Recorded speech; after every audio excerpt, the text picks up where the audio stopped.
Imagine carrying a heavy bag on your back every single day.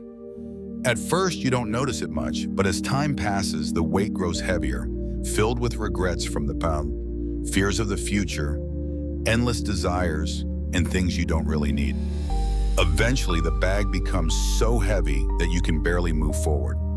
Now, here's the truth. Most of us are living like this without even realizing it. But what if I told you there is a way to put that bag down? A way to walk lighter, freer, and calmer no matter what happens around you. That way is the Stoic art of letting go. Guided by two powerful ideas, amorati, which means love your fate, and minimalism, which is the art of needing less to live more. The way you deal with life's waste defines the quality of your days. If you cling too tightly to possessions, to control, to expectations, you will always feel restless, anxious, unsatisfied. But if you learn to release, to accept, and to love life exactly as it comes, then you gain something money can't buy: inner freedom. Today you're going to discover how the Stoics use these timeless principles to live with peace, strength, and joy in a world just as noisy and uncertain as ours. And more importantly, you'll see how you can apply them right now in your own daily life. So get ready, because after this, you won't just see life differently, you'll live differently. You'll understand that letting go is not losing. It's gaining space for what truly matters. Now take a deep breath, clear your mind, and let's begin this journey into the Stoic art of letting go. Amorati and minimalism. Let's begin. When you think about it, life rarely falls apart because of the great tragedies alone. More often, it is the little moments, the small irritations, the quiet storms that build up without us noticing. A rude comment, a delayed train, a phone that keeps buzzing with pointless notifications. One by one, they might look harmless, but together they create a heavy chain that ties us down. And yet, hidden inside these ordinary moments is the perfect training ground for peace of mind. The Stoics understood something that most of us overlook. Strength is not built in the middle of a crisis. It is built in the daily act of letting go. Every irritation that we release, every moment of impatience that we dissolve, every small frustration that we refuse to carry, this is how we grow. The quiet power of equanimity, not in theory, not in distant philosophy, but in the messy reality of daily life. When you start to let go of the little things, you begin to realize how much energy you've been wasting without noticing. A spilled drink doesn't have to ruin your afternoon. A slow driver doesn't need to poison your whole mood. By loosening your grip on these tiny disturbances, you begin to reclaim your attention, your calm, and your freedom. And step by step, something remarkable happens. You start to live lighter.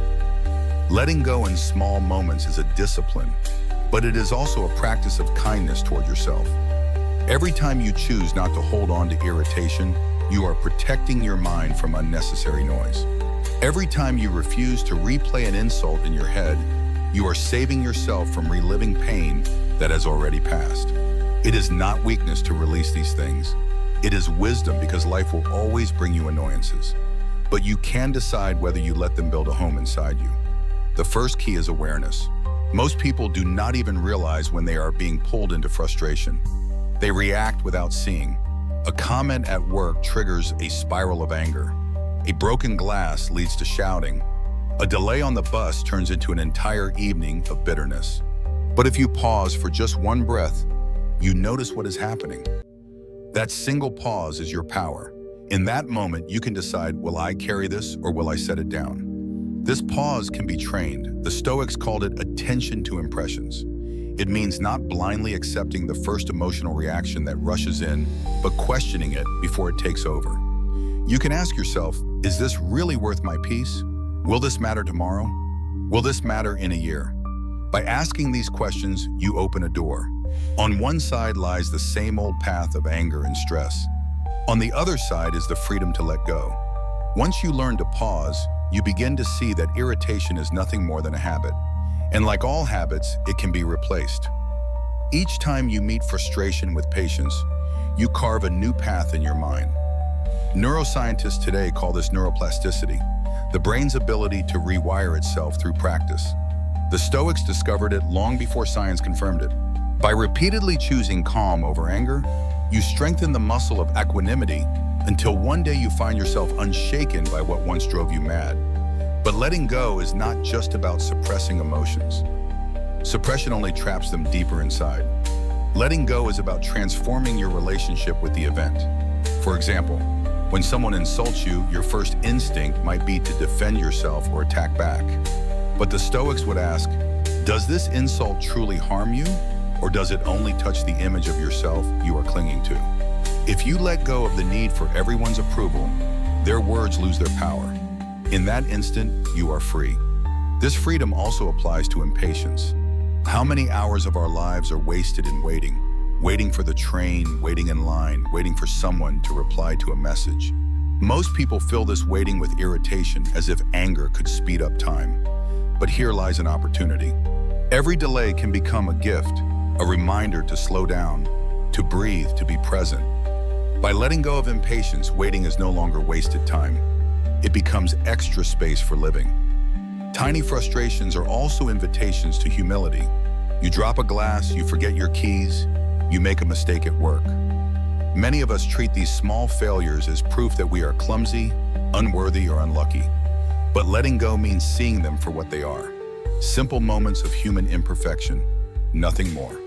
When you release the need to be flawless, mistakes lose their sting. You stop judging yourself so harshly. And in that gentleness, you find the strength to try again with a lighter heart. There is also a deeper reason to practice letting go in small moments. Life will not always be kind. Loss, illness, and hardship will come. If you cannot release the tiny annoyances, how will you ever release the heavier burdens? Training with the small prepares you for the great. Each minor surrender is a rehearsal for the larger acts of acceptance that fate will one day demand of you. In this way, even the most trivial irritation becomes meaningful. It is the ground on which you prepare for life storms.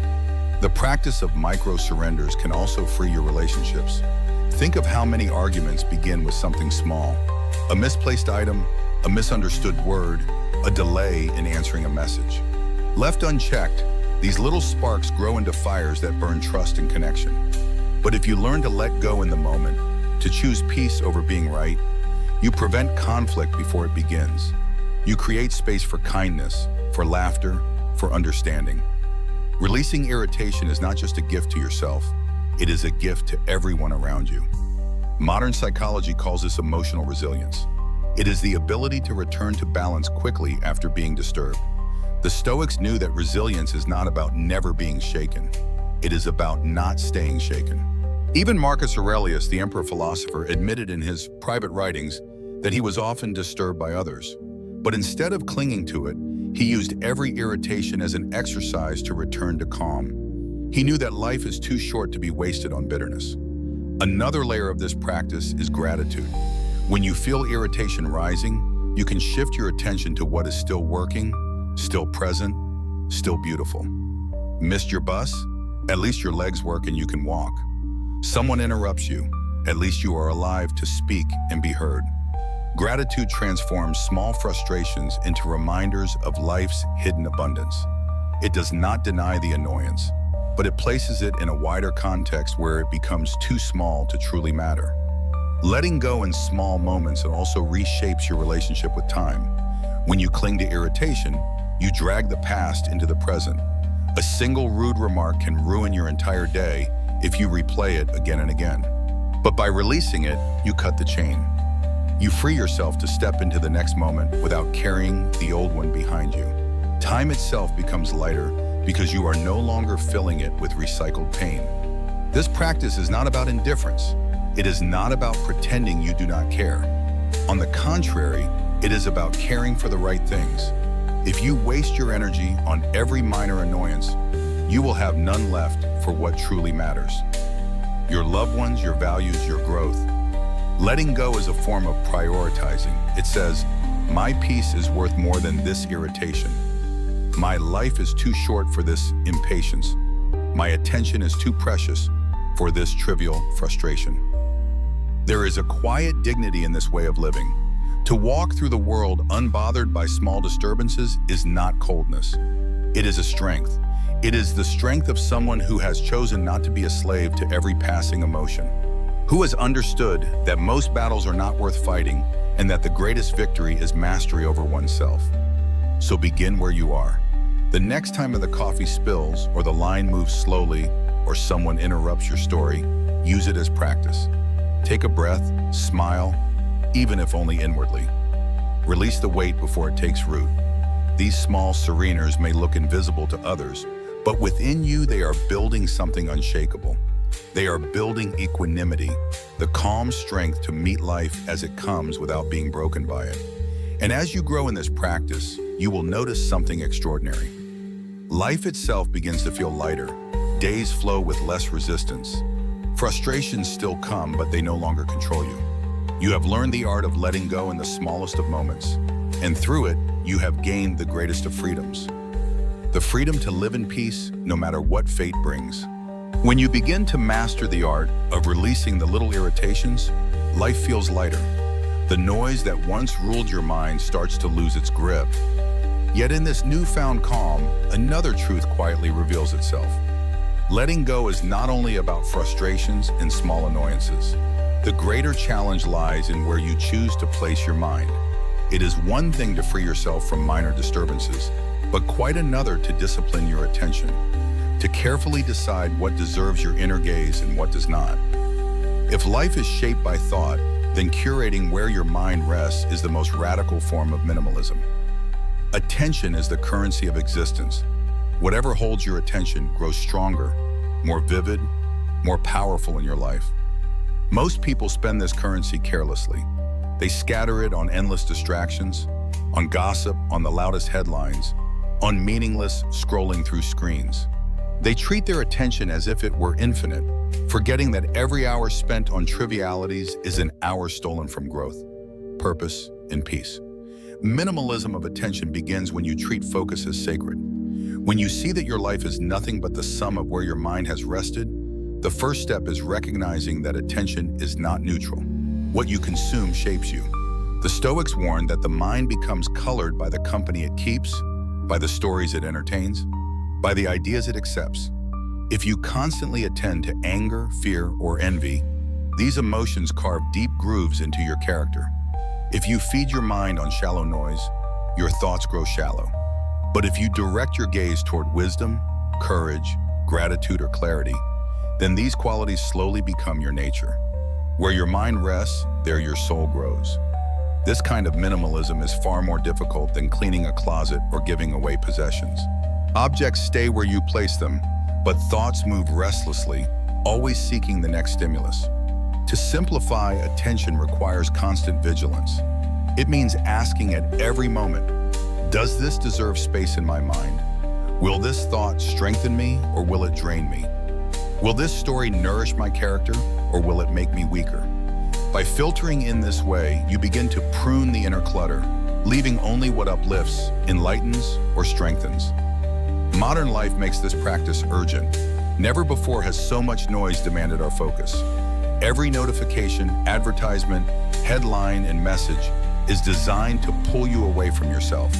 Companies fight over seconds of your attention as if it were gold, because it is. Your mind is being auctioned every day unless you reclaim it. The Stoic art of letting go now takes a new form. Letting go of distractions before they take root, refusing to scatter your focus on what does not matter. The practice begins with awareness of attention leaks. Notice where your mind drifts when it is unguarded. Do you replay arguments? Do you wander through endless social feeds? Do you obsess over what others think of you? Each leak drains your energy. Just as a minimalist clears away objects that serve no purpose, you must clear away the thought habits that weaken you. This does not mean suppressing thoughts, but guiding them like a shepherd steering a restless flock back to safe ground. Once you identify these leaks, the next step is choosing anchors for your mind. Anchors are deliberate points of focus that hold your attention in what is meaningful.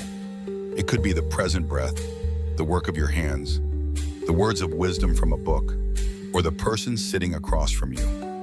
Anchors are not chosen once but daily because attention is always tempted to wander.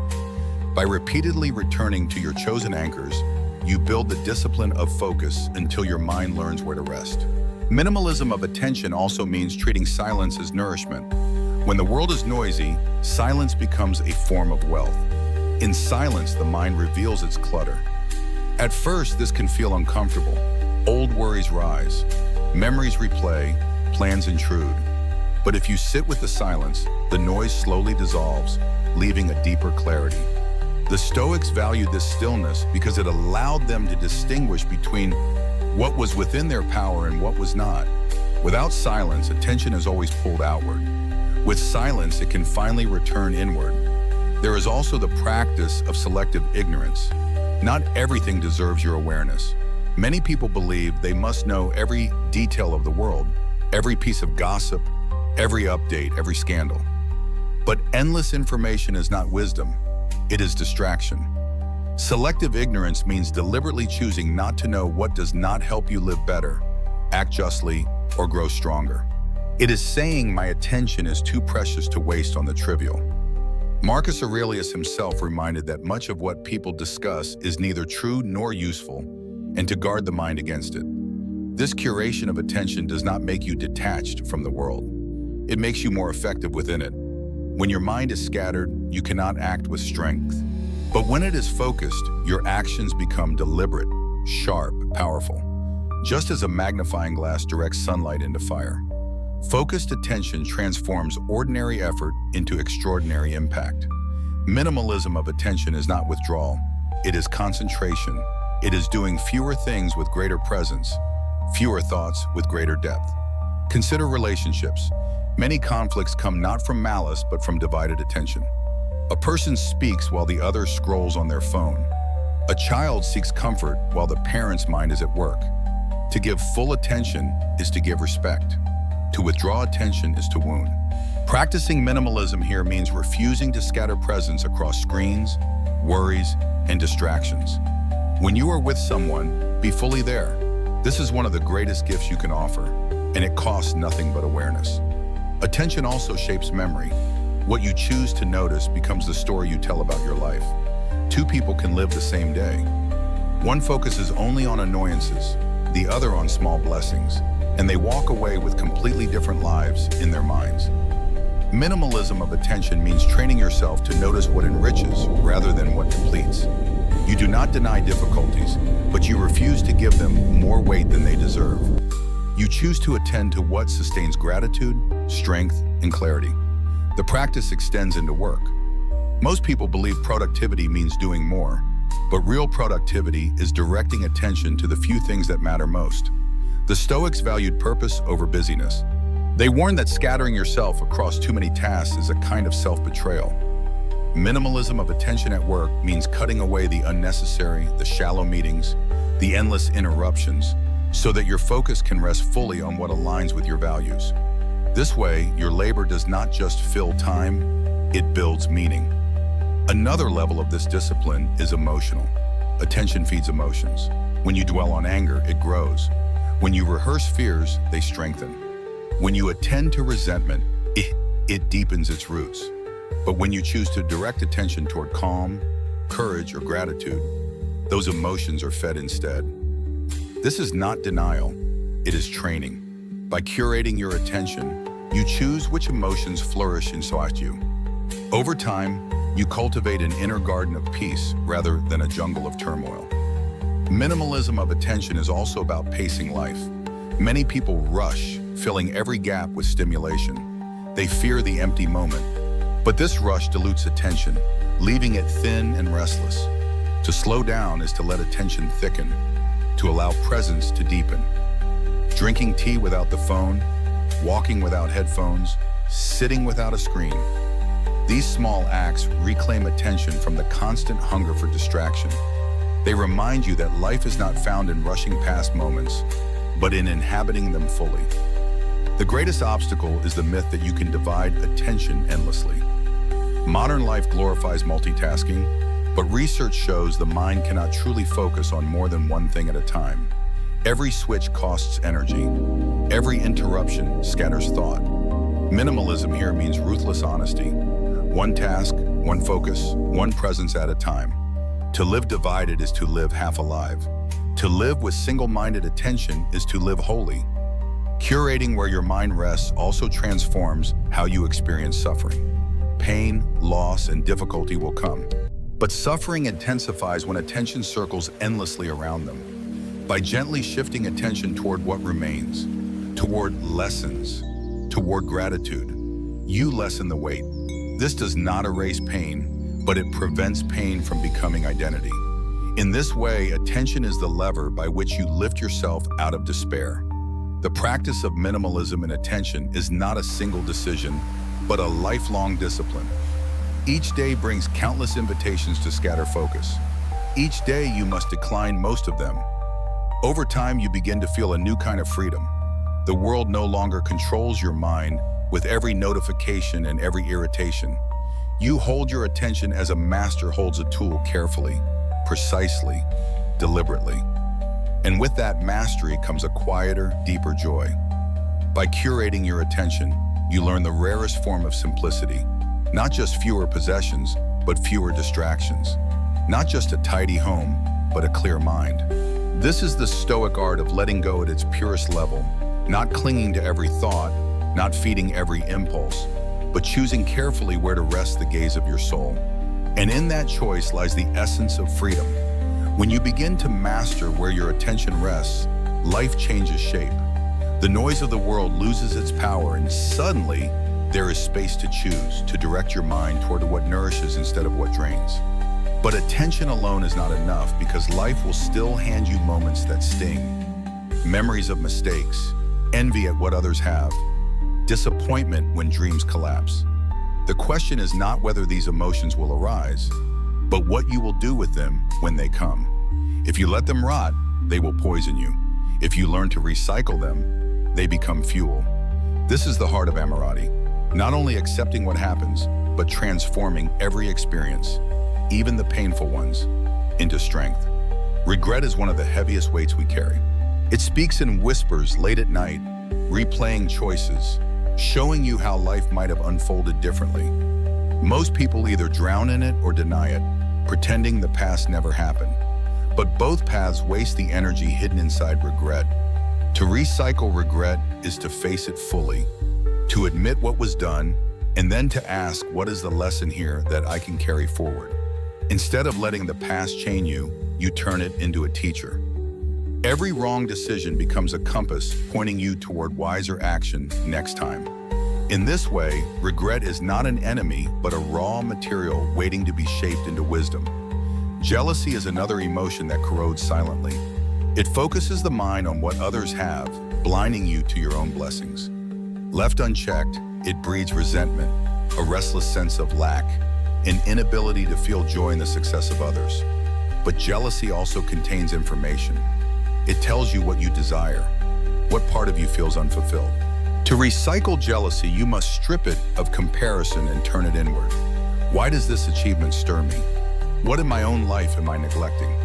When used in this way, jealousy no longer poisons. It awakens. It becomes a signal pointing you toward your own neglected potential. Rather than shrinking when others rise, you allow their success to light a fire under your own growth. Disappointment strikes when life refuses to match your plans. A job opportunity vanishes. A relationship breaks. An outcome does not arrive. Most people treat disappointment as proof that they have failed or that life is unfair. But disappointment is simply the gap between expectation and reality. To recycle it, you can shift your relationship to expectation itself. Ask, was my expectation aligned with reality? Did I cling to a picture that fate never promised? Ammirati invites you to embrace what actually unfolded, not what you demanded. Disappointment then becomes a chance to refine your expectations, to release illusions, to root yourself more firmly in what is. Far from waste, disappointment can purify desire, teaching you to pursue what is within your power and release what is not. Ammirati love of fate does not mean blind submission. It means choosing to see every event, even the ones you did not want, as carrying hidden value. The Stoics believe that life is a furnace, and everything that enters it, joy or pain, gain or loss, can become fuel for the fire of character. Emotional recycling is this process in action. Instead of throwing away difficult feelings, you burn them into energy. Regret becomes wisdom. Jealousy becomes motivation. Disappointment becomes clarity. Nothing is wasted. Everything is transformed. To live this way requires trust in the order of life. Not trust that everything will go well, but trust that whatever comes can serve your growth if you allow it. When a plan collapses, you can say, "This too belongs to my story." When envy rises, you can say, "This too can teach me." When the past haunts you, you can say, "This too will sharpen me." Amor Fati is not passive acceptance. It is active transformation. A creative stance that turns the chaos of life into material for building the self. Neuroscience supports this ancient insight. Studies show that reframing emotions alters how the brain stores and uses them. When you reinterpret a painful memory not as a wound but as a lesson, your brain literally rewires, embedding resilience instead of trauma. Emotional recycling is not just philosophy, it is biology. You are sculpting your own nervous system with every act of reinterpretation. The Stoics knew this intuitively. They practiced premeditatio malorum, the rehearsal of misfortunes, so that when pain arrived, they could meet it as training rather than tragedy. A key part of this practice is writing. When regret, jealousy, or disappointment rises, writing them out allows you to see them clearly, to separate the raw emotion from the story your mind has wrapped around it. Once on the page, you can ask, what is the use of this? What is this pointing me toward? Over time, journaling becomes not just expression, but alchemy, turning emotional weight into insight. Marcus Aurelius' Meditations itself is a record of this process, a man recycling frustration, loneliness, and burden into wisdom. Another tool is gratitude. Gratitude does not erase regret or jealousy, but it dilutes their poison. When you balance a disappointment against what remains, the wound shrinks in scale. When you notice what you already have, jealousy loses its grip. Gratitude does not deny pain. It contextualizes it. It reminds you that no single event defines life, that alongside loss, there is always some form of abundance. Gratitude practiced daily is one of the strongest ways to recycle heavy emotions into lighter states of being. But perhaps the most powerful practice of Amor Fati is learning to love even the emotions themselves. To love regret for its honesty, to love jealousy for its fire, to love disappointment for its humbling power. This may sound strange, but love is the ultimate recycler. When you embrace an emotion, you stop resisting it, and in that acceptance, it softens. The energy that was trapped in struggle is released free to be used for growth. This is why the Stoics spoke not of tolerating fate, but of loving it. To love your fate is to embrace every part of yourself that fate awakens, even the uncomfortable ones, and to trust that they too serve your becoming. Practical exercises make this real. When regret surfaces, instead of drowning in "if only," you can deliberately name one lesson that regret has taught you and commit to applying it. When jealousy stirs, you can identify one action that brings you closer to the quality you envy, turning it into constructive energy. When disappointment bites, you can list what remains possible, redirecting focus to the door that is still open. These are small acts but repeated. They transform the inner landscape. Over time, you begin to notice a shift. Where once emotions trapped you, now they feed you. Where once regret meant paralysis, now it sharpens your decision-making. Where once jealousy corroded, now it sparks creative drive. Where once disappointment crushed, now it grounds you in reality. This is not because life has become easier, but because you have become wiser. You have trained the art of recycling. This practice extends beyond the individual. In relationships, recycling emotions prevents projection. Instead of unloading regret on others, you process it into insight. Instead of letting jealousy poison trust, you use it to explore your own needs honestly. Instead of letting disappointment turn into bitterness, you share it with humility, allowing connection rather than withdrawal. Emotional recycling makes you not only stronger, but gentler, less of a burden to those around you. Even larger experiences, grief, failure, betrayal can be approached this way. These are not small irritations, but deep wounds. Yet the principle remains: within every wound lies potential. Some of the most compassionate, resilient, and resilient people are those who have learned to recycle immense suffering into service, into art, into love. They do not erase the pain, but they refuse to let it go to waste. They carry it as fuel, not as chains. The beauty of amorati is that it makes life whole. Nothing is excluded, nothing is wasted. Joy is welcomed, but so is sorrow. Success is celebrated, but so is failure. Every moment, pleasant or painful, is woven into the same fabric, and all of it is loved. This attitude dissolves the fear of the future because whatever comes can be used. It dissolves bitterness about the past because even mistakes serve a purpose. It dissolves envy because others' paths can inspire rather than diminish. To love fate is to step into a state of radical acceptance where everything feeds growth. This does not mean life becomes easy. Emotions will still arise with force. Regret will still sting. Jealousy will still burn. Disappointment will still ache. But instead of being ruled by them, you will know what to do with them. You will know how to turn them into fuel. Like a blacksmith, you take the raw, heavy iron of emotion and forge it into living. And the more you practice, the more unbreakable you become. In the end, amorati and emotional recycling are not about changing life, but about changing how you meet life. Regret no longer imprisons you. Jealousy no longer poisons you. Disappointment no longer breaks you. Every emotion, every event, every fate becomes material for strength. This is how the Stoic art of letting go deepens. Not by discarding emotions, but by transforming them. Not by denying fate, but by loving it.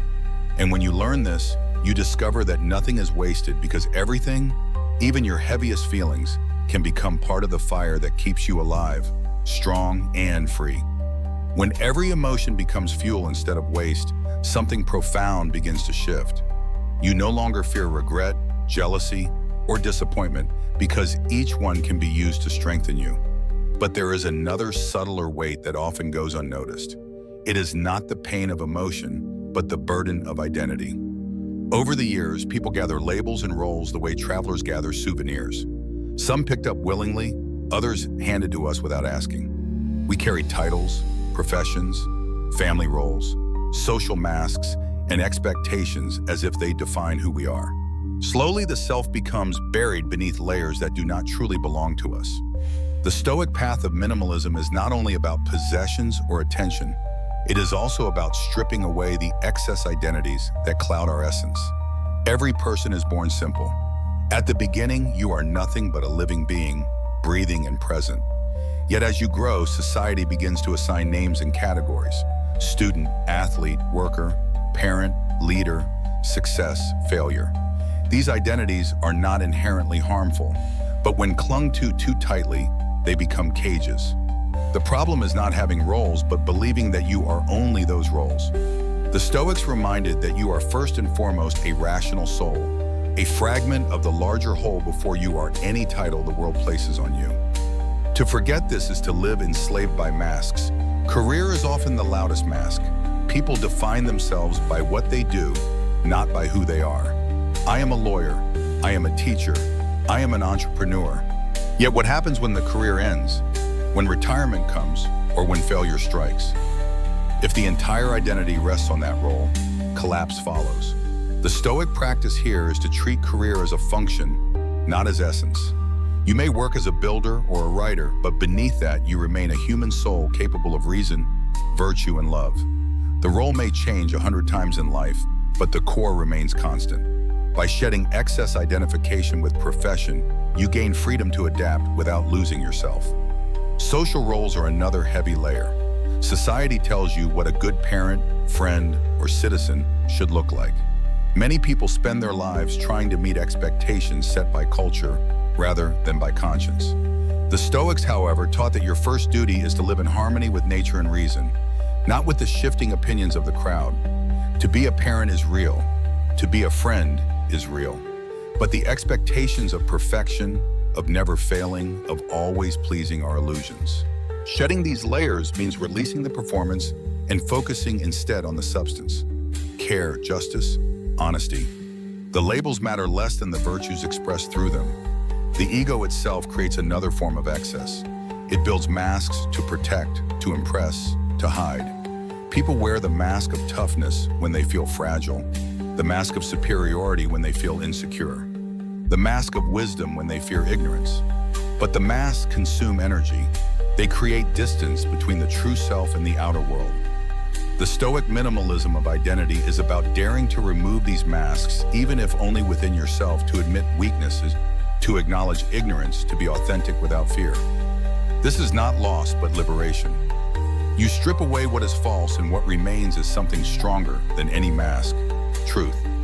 Another layer to examine is reputation. Humans crave approval and dread disapproval. Entire lives are bent toward building an image in the eyes of others. Yet reputation is fragile, dependent on opinions that shift with time and fashion. The Stoics warn not to place identity in what others think, because this is to hand your soul to strangers. By shedding dependence on reputation, you reclaim your freedom. Praise may come, criticism may come, but neither touches who you truly are. To live this way is to be rooted in something deeper than applause. The integrity of your own actions. The attachment to personal history also becomes a form of identity clutter. People cling to stories of who they were: the achiever, the victim, the hero, the failure. These stories become heavy, shaping every decision, limiting every possibility. But the Stoics urge living in the present moment, where the past cannot bind you. You are not the sum of your old stories. You are the choices you make now, the virtues you embody now. Minimalism of identity means loosening the grip on your own narrative, allowing yourself to grow beyond the past rather than being defined by it. National, cultural, or group identities can also weigh heavily. Pride in belonging is natural, but when identity is reduced only to group labels, division and hostility follow. The Stoics taught that we are citizens of the world, parts of the same human family. This broader identity transcends nationality, tribe, or faction. To simplify, identity here means to see yourself not as confined by borders or groups, but as a participant in the shared human experience. This wider view dissolves unnecessary hostility and creates space for empathy. A subtle but powerful layer of identity is the pursuit of success. Many define themselves by achievements, possessions, or status. I am successful because I own this. I matter because I won that. But success tied to external measures is always unstable because it rests on circumstances beyond control. The Stoics insisted that true success is internal, living with wisdom, justice, courage, and temperance. Everything else is decoration. When you shed the identity of external achievement, you begin to see success as a way of being rather than a collection of trophies. This shift transforms ambition into a calmer pursuit of virtue. Even suffering can become an identity. Some wear their wounds as proof of who they are, repeating stories of betrayal or loss until they become inseparable from pain. But identity built on suffering traps the soul in endless repetition. Minimalism here means honoring pain without turning it into a permanent mask. You can acknowledge hurt while also allowing healing. You can carry lessons without carrying the identity of victimhood. This does not erase suffering, but places it in its rightful place as experience, not essence. Spiritual labels are another subtle form of excess. People often cling to religious, philosophical, or ideological identities as shields. They declare themselves Stoic, Christian, Buddhist, or skeptic, and then defend the label more than they live the practice. The danger is in mistaking the name for the substance. The Stoics themselves warned against this, emphasizing that philosophy is not a badge, but a way of life. Minimalism of identity here means valuing practice over label, substance over appearance. By stripping away these excess identities, life becomes lighter. You no longer fear losing a role because you know you are more than that role. You no longer feel crushed by expectations because you live by principles rather than performances. You no longer need constant approval because you rest in integrity. This simplicity of identity brings stability. When storms come, you are not thrown into crisis because you were never clinging to masks in the first place. The process of shedding is not easy. Each identity has roots tied to pride, fear, or habit. To let go feels like losing part of yourself. But what you lose is false weight. What remains is clarity. You discover that at your core, beneath titles and masks, you are simply a human soul with the capacity for reason, love, and virtue. This essence needs no decoration. It is enough. Practical exercises can help this shedding. One is to ask daily, who would I be without my roles, my titles, my possessions? Another is to reflect which identities bring me closer to virtue and which ones only feed my ego. By questioning in this way, you separate what is essential from what is excess. Another practice is to face change deliberately. Take time away from roles, from labels, and notice that you still exist without them. The soul does not vanish when the masks fall. Living with a minimalist identity also strengthens relationships. When you no longer cling to roles, you can meet others as they are, not as labels. You see your child not as extension of me, but as an independent soul. You see your partner not as provider or support, but as a fellow human walking alongside you. Stripping identity allows deeper connection because it removes the barriers of performance and expectation. In the end, the Stoic minimalism of identity is about finding stability in what cannot be taken away. Careers end, roles change, reputations fade, masks fall, successes vanish, groups dissolve, suffering passes. But what remains is the essence, a soul capable of reason and virtue. To live rooted in that essence is to live free. You do not need to be many things to many people. You do not need to guard masks or chase applause. You need only to live as your true self, simple and unadorned. This is not loss, but gain. The gain of a self that is lighter, truer, and unshakable. When the masks of identity fall away, what remains is a lighter, truer self. You begin to realize that the essence of life is not in being many things, but in being authentic, steady, and whole. Yet once you shed these excess roles, another question rises. What do you truly need to live well? For many, the answer is endless. More money, more possessions, more recognition, more comfort. But the Stoics saw clearly that this hunger creates its own prison. The craving for more is endless, and the soul becomes restless, chasing it. True wealth is not found in accumulation, but in the rare freedom of needing less. This is not deprivation, but a deeper luxury, a quiet opulence that cannot be bought or taken away. Need is often misunderstood. Most people confuse needs with wants and wants with necessities. To live in luxury in the Stoic sense means learning the difference. Food, shelter, warmth, these are needs. A bigger house, a richer meal, a softer bed. These are desires dressed as needs. The more desires you collect, the poorer you become because your peace depends on circumstances outside your control. The fewer desires you cling to, the richer you become. Because you can be content anywhere with anything in any condition. Seneca reminded his students that poverty is not having too little, but desiring too much. By this measure, many of the wealthiest are actually impoverished, and many with little are rich beyond measure. The luxury of needing less appears first in daily life. A person who always craves more suffers endlessly because life rarely delivers everything they demand. A person who is content with what is present rests in calm because their peace is not dependent on constant gain. This calm is not dullness, it is freedom. When you can sit in a simple room, eat a simple meal, wear simple clothes, and still feel whole, then no force in the world can enslave you. Even kings and emperors, bound by their endless appetites, lack such wealth. Minimalism in possessions is only the beginning. The real luxury of needing less is internal. When you no longer crave constant approval, you are free from the exhausting chase for validation. When you no longer hunger for endless comfort, you are free from fear of discomfort. When you no longer seek recognition in every action, you are free to act with integrity rather than performance. The fewer cravings you bow to, the more room you have for stillness, for clarity, for joy. This is why the Stoics practice voluntary simplicity, training themselves to go without so they could discover how little was truly required for happiness. Consider the pursuit of wealth. For many, money is not about survival, but about identity.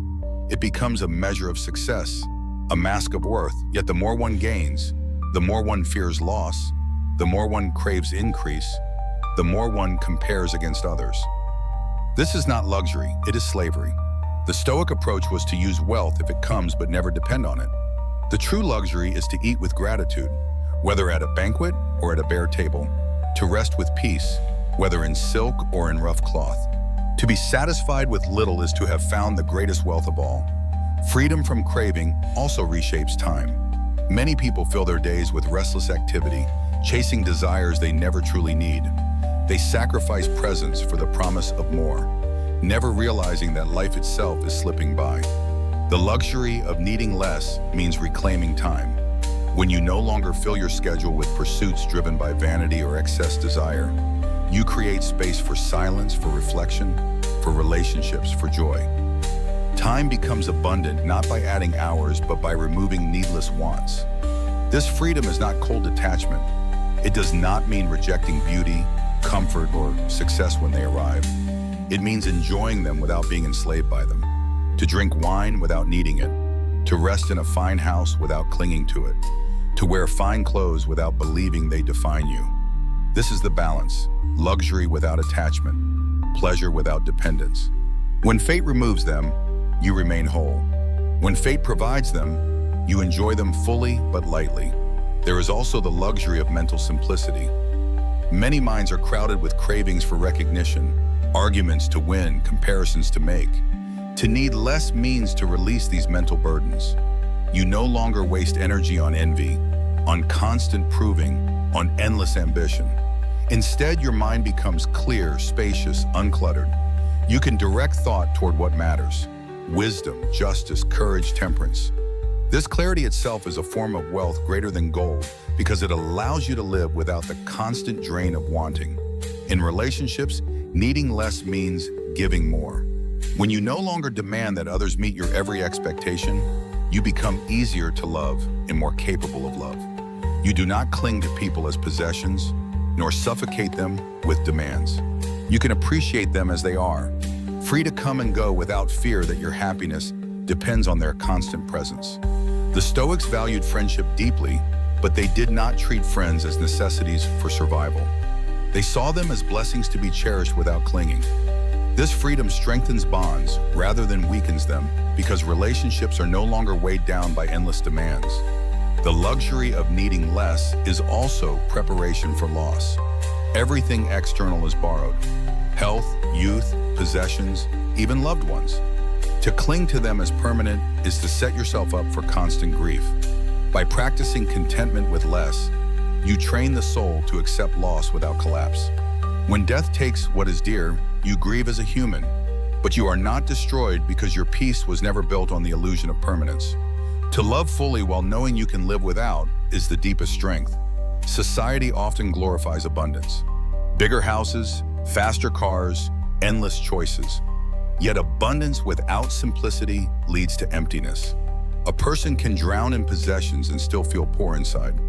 The Stoic measure of wealth was never how much one had, but how little one needed.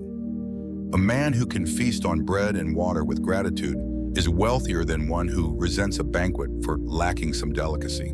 The luxury of needing less overturns society's values. It redefines success not as accumulation, but as sufficiency. Not as craving more, but as craving nothing unnecessary. This way of living does not kill ambition. It refines it. Instead of chasing endless possessions or status, ambition becomes directed toward virtue, wisdom, and contribution. You no longer spend energy feeding endless cravings, so you have energy for building character, serving others, pursuing meaning. Minimalism here becomes abundance because every resource once wasted on craving is freed for what truly enriches life. The practice can be strengthened through exercises. Spend a day living with less comfort than usual. Eat simple food, wear plain clothes, sleep on the floor. Notice that you survive, that peace is untouched, that perhaps you even feel lighter. This was Seneca's practice. He lived for short periods in voluntary poverty to remind himself that comfort is pleasant, but not necessary. Another exercise is to reflect daily on sufficiency. Ask yourself, not what do I lack, but what do I already have that is enough? This shift trains the mind to see abundance in simplicity. The deeper insight of this practice is that true luxury lies in independence. To need little is to be unconquerable. No thief can steal your peace. No loss can shatter your core. No market crash can bankrupt your soul. The fewer your cravings, the more unshakable your freedom. You walk through life lightly, unburdened, grateful, whole. This is a wealth greater than riches, the wealth of not needing what the world insists you must have.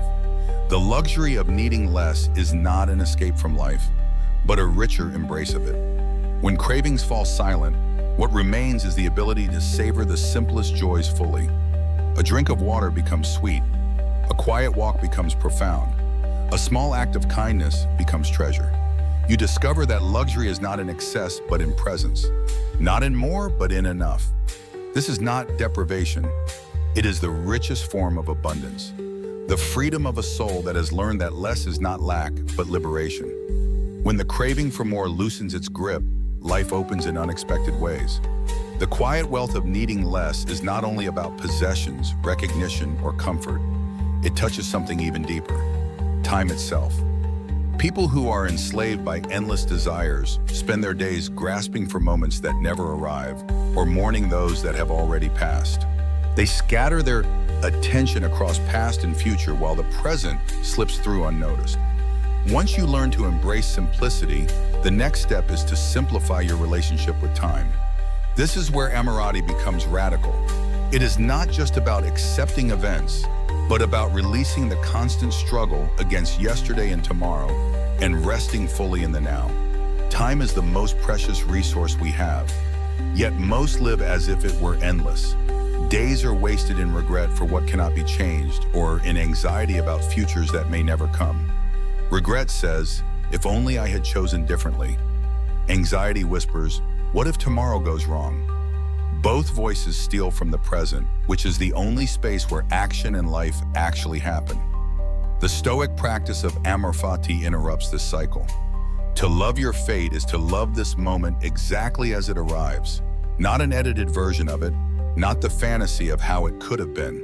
It is radical because it demands you stop bargaining with time, stop negotiating with reality, and start living it directly. The obsession with an alternate past is one of the greatest thieves of life. People replay conversations, failures, mistakes as if by reliving them, they could undo them. But the past is fixed.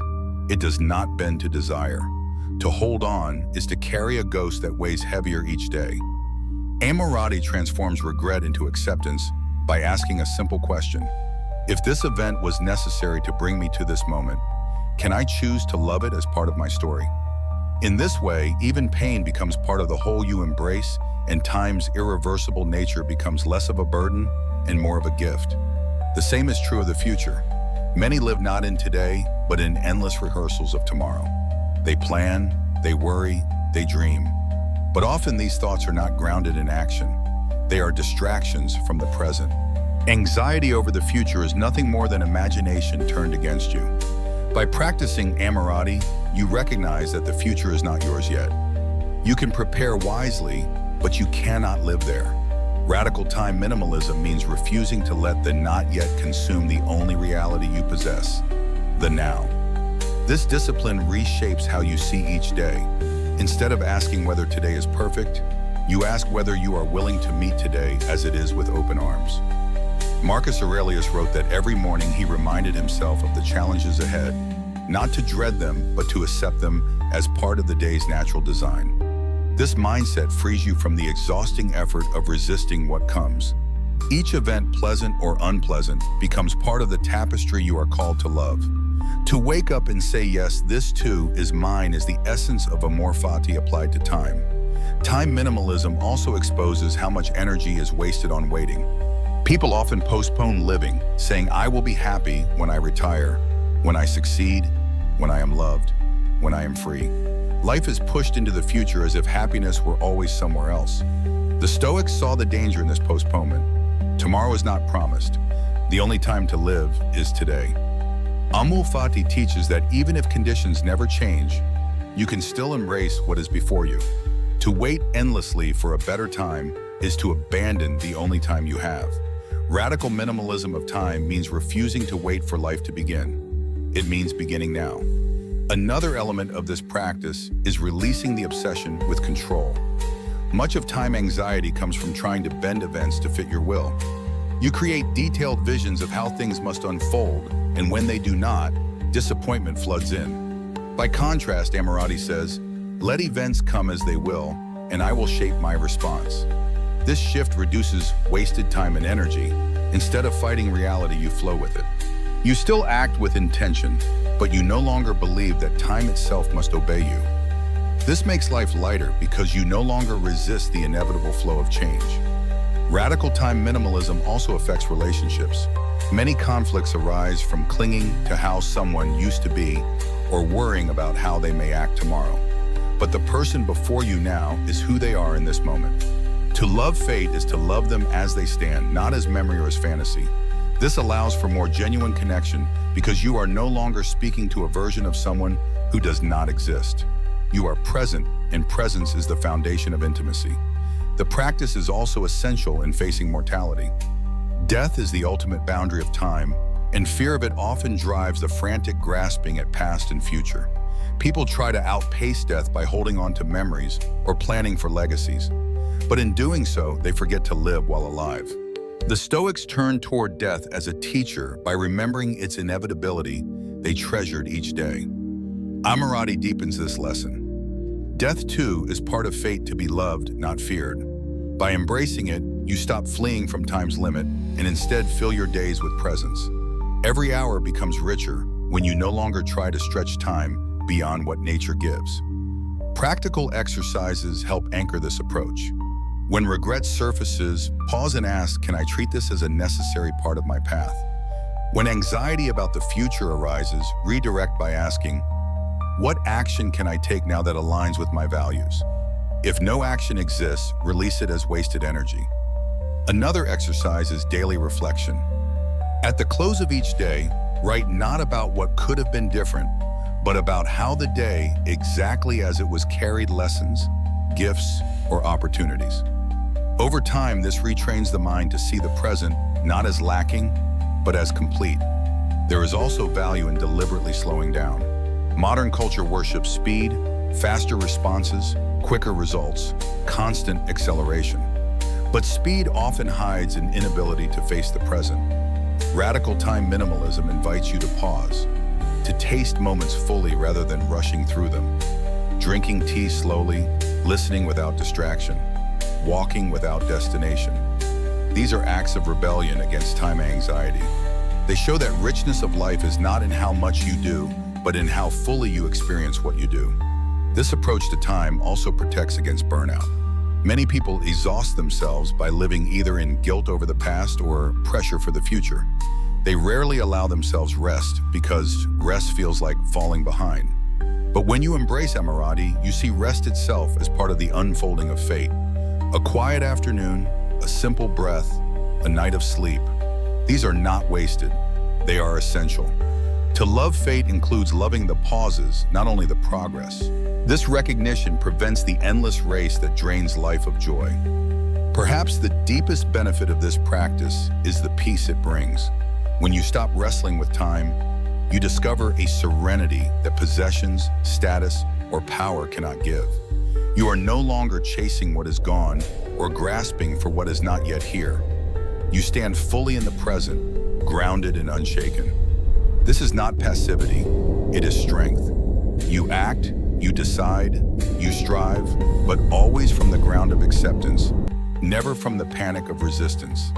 This balance creates a life both purposeful and peaceful, a rare combination. In the end, Amoratti as radical time minimalism is about liberation. Liberation from regrets, chains, from anxiety's grip, from the endless bargaining with reality.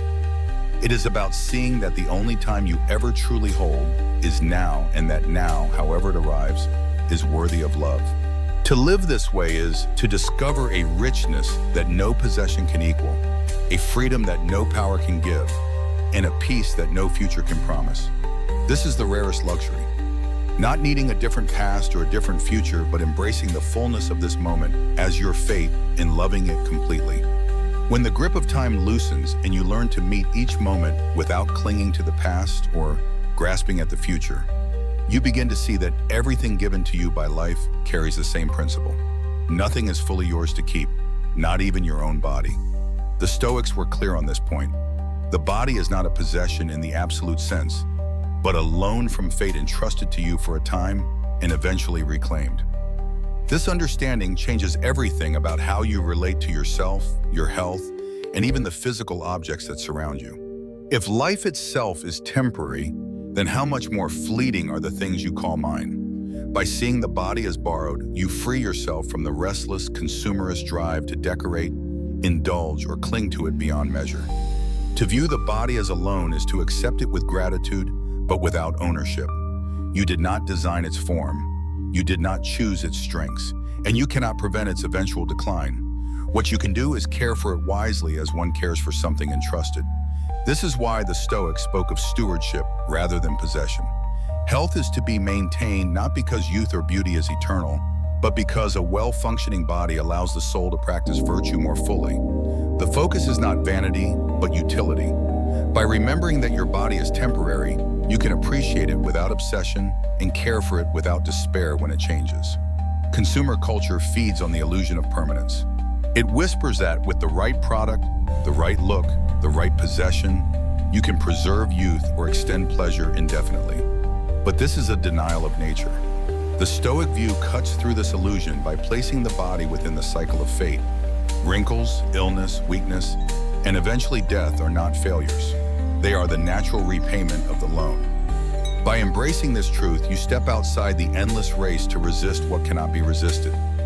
Freedom arises not in fighting decay, but in living well while you can, with what you have in the state you are given.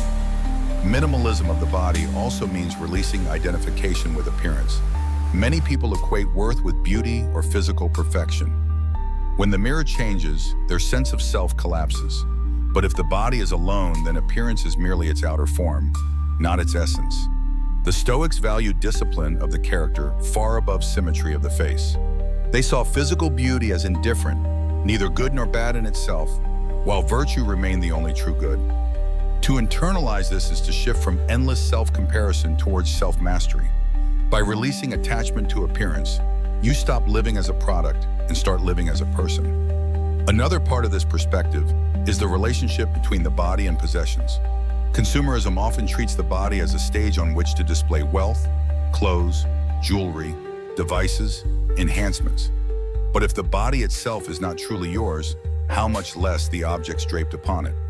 The Stoics advised simplicity in possessions, not because they hated beauty, but because they understood that indulgence enslaves. The more you depend on external adornments to feel whole, the more fragile your peace becomes.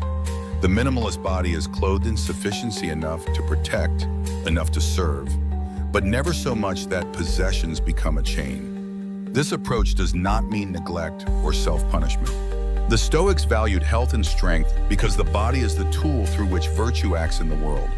They practiced moderation in food, in drink, in exercise, recognizing that excess weakens as much as deprivation. The body should be treated as an instrument to be tuned, not an idol to be worshipped or an enemy to be abused. By living with balance, you honor the loan you have been given while never mistaking it for your eternal self. Detachment from the body also changes how you view pain and illness. For most, these experiences feel like theft, life stealing from their possessions. But if the body is not fully yours, then pain is part of the terms of the loan. This does not make suffering pleasant, but it reframes it as natural, even expected. Epictetus, who lived with physical disability, taught that you cannot control the body's condition, only your response to it. By releasing the belief that perfect health is owed to you, you can meet pain with resilience instead of bitterness. The minimalist body accepts discomfort without despair, recognizing that the soul remains free even when the body falters.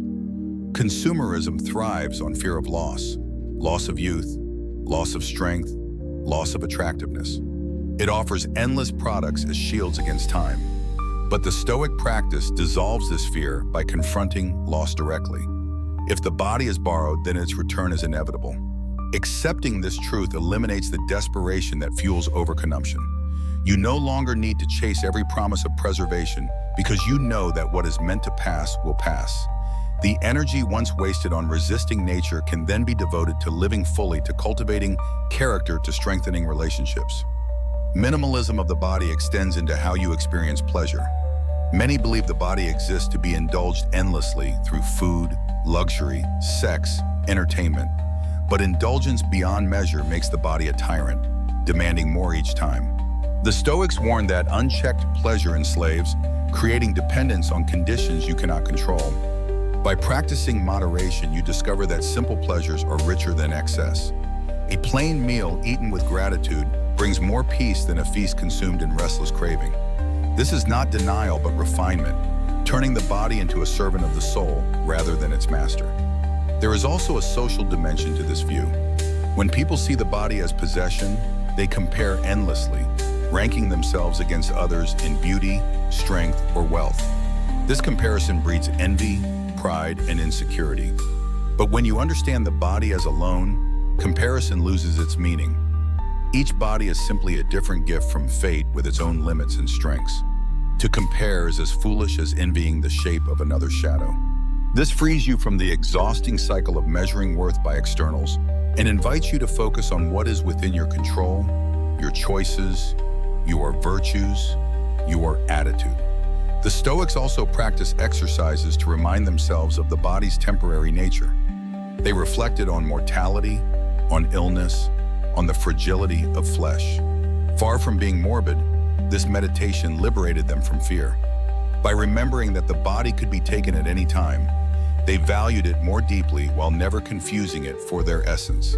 Every breath, every step, every heartbeat became a reminder to use the lone wisely. This is minimalist living at its core, stripping away illusions and meeting reality as it is. This philosophy has profound consequences for modern life. In a culture that constantly markets new ways to decorate, preserve, and extend the body, choosing to live with less attachment is a radical act. It means stepping outside the cycle of consumer desire, refusing to let companies dictate your sense of worth, refusing to waste life chasing illusions of permanence. It means reclaiming your freedom to live simply to care for the body without being enslaved by it, to use it as a tool for virtue rather than a canvas for status. The minimalist body is not about rejecting physicality. It is about right relationship.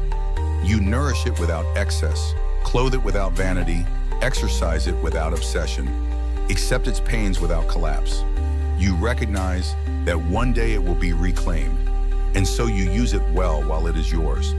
This perspective brings gratitude instead of resentment, clarity instead of confusion, freedom instead of slavery. To see the body as alone from fate is to walk lightly in the world, unburdened by consumerist attachment, able to meet change with peace and decline with dignity. In the end, the minimalist body reminds you of the larger truth. Nothing external is truly yours. Not possessions, not appearances, not even the flesh you inhabit. All is temporary, all is borrowed. All will return to the hole from which it came. The wealth of life lies not in clinging, but in using what you have with wisdom. When you live this way, every breath becomes a gift, every step an act of gratitude, every moment an opportunity to honor the lone with virtue. And when the time comes to return it, you can do so freely, knowing that you live not as a hoarder of possessions, but as a steward of what was given. When you begin to see the body as a loan from fate, cared for but never owned, it naturally leads to a deeper truth that underlies all things. Nothing you touch, nothing you see, nothing you hold will last forever. If even your own flesh, the most personal possession you believe you have, is temporary, then what of everything else in life? To accept impermanence is not to fall into despair, but to awaken to the true rhythm of existence. In this rhythm, loss and change are not enemies. They are the very teachers that refine your ability to let go. Impermanence is not an idea, but a constant fact woven into every corner of life. The seasons shift, flowers bloom and wither, days turn to nights, and every breath you take disappears the moment after it enters. Yet most people live as if permanence were possible. They cling to possessions, relationships, achievements, and even youth, hoping to freeze them against the flow of time. This denial breeds suffering because the current of impermanence always moves forward. The Stoic practice was to face it directly, to welcome change as the most faithful companion of life, and to learn from it how to loosen the grip of attachment. Mortality meditation was one of their most powerful tools. By reflecting daily on the certainty of death, not with morbidity, but with clarity. They train themselves to live with urgency and gratitude. To remember that this day could be your last is to stop postponing life for some distant future. It strips away trivial concerns and makes space for what matters most. You stop wasting time on endless arguments, shallow desires, and meaningless distractions because you see how precious each hour is. Death, instead of being feared, becomes a mentor reminding you to live fully in the present. Seasonal cycles offer another lesson. Nothing in nature resists change, yet everything fulfills its purpose. Trees release their leaves. Rivers swell and recede. The earth freezes and thaws. Each cycle teaches the wisdom of release. Holding on to leaves in winter would destroy the tree. Letting go makes room for new growth. Human life follows the same pattern. Childhood fades into adulthood. Strength gives way to age. Relationships begin and end. By observing nature, the Stoics learned to flow with these shifts instead of clinging. Just as the seasons are beautiful in their impermanence, so are the stages of human life. Decay is also a teacher. We often recoil from it, hiding signs of wear, avoiding reminders of decline. Yet decay reveals truth. All things are temporary. The Stoics urged reflection on decaying fruit, fading flowers, or even the aging body. Not to cultivate sadness, but to strip away illusion. To see the beauty in what is passing is to accept reality without disguise. A crumbling wall, a wrinkled face, or a withered leaf is not a failure. It is nature at work. By practicing acceptance of decay, you prepare yourself for the greater losses that life will bring, meeting them with grace rather than fear. Impermanence teaches you to value what you have while you have it. A loved one's voice, a meal with friends, a walk under the sun. Each moment is unique and unrepeatable. To see it as fleeting is to savor it more deeply. Many people miss the richness of life because they assume it will always be there. By remembering that nothing is guaranteed, you heighten appreciation. Gratitude expands not because life becomes longer or more abundant, but because you finally notice what is present before it disappears. The lesson of impermanence also reshapes relationships. Attachment often breeds suffering because we cling as if people will never change, never leave, never die. But all relationships shift. Friends move away, children grow, partners evolve, and eventually all part. By facing this truth, you learn to love more freely without suffocating grasp.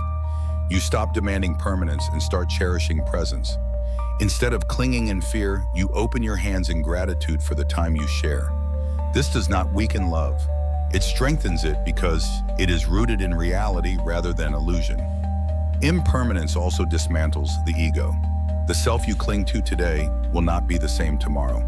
Your preferences, beliefs, skills, and even appearance are constantly evolving.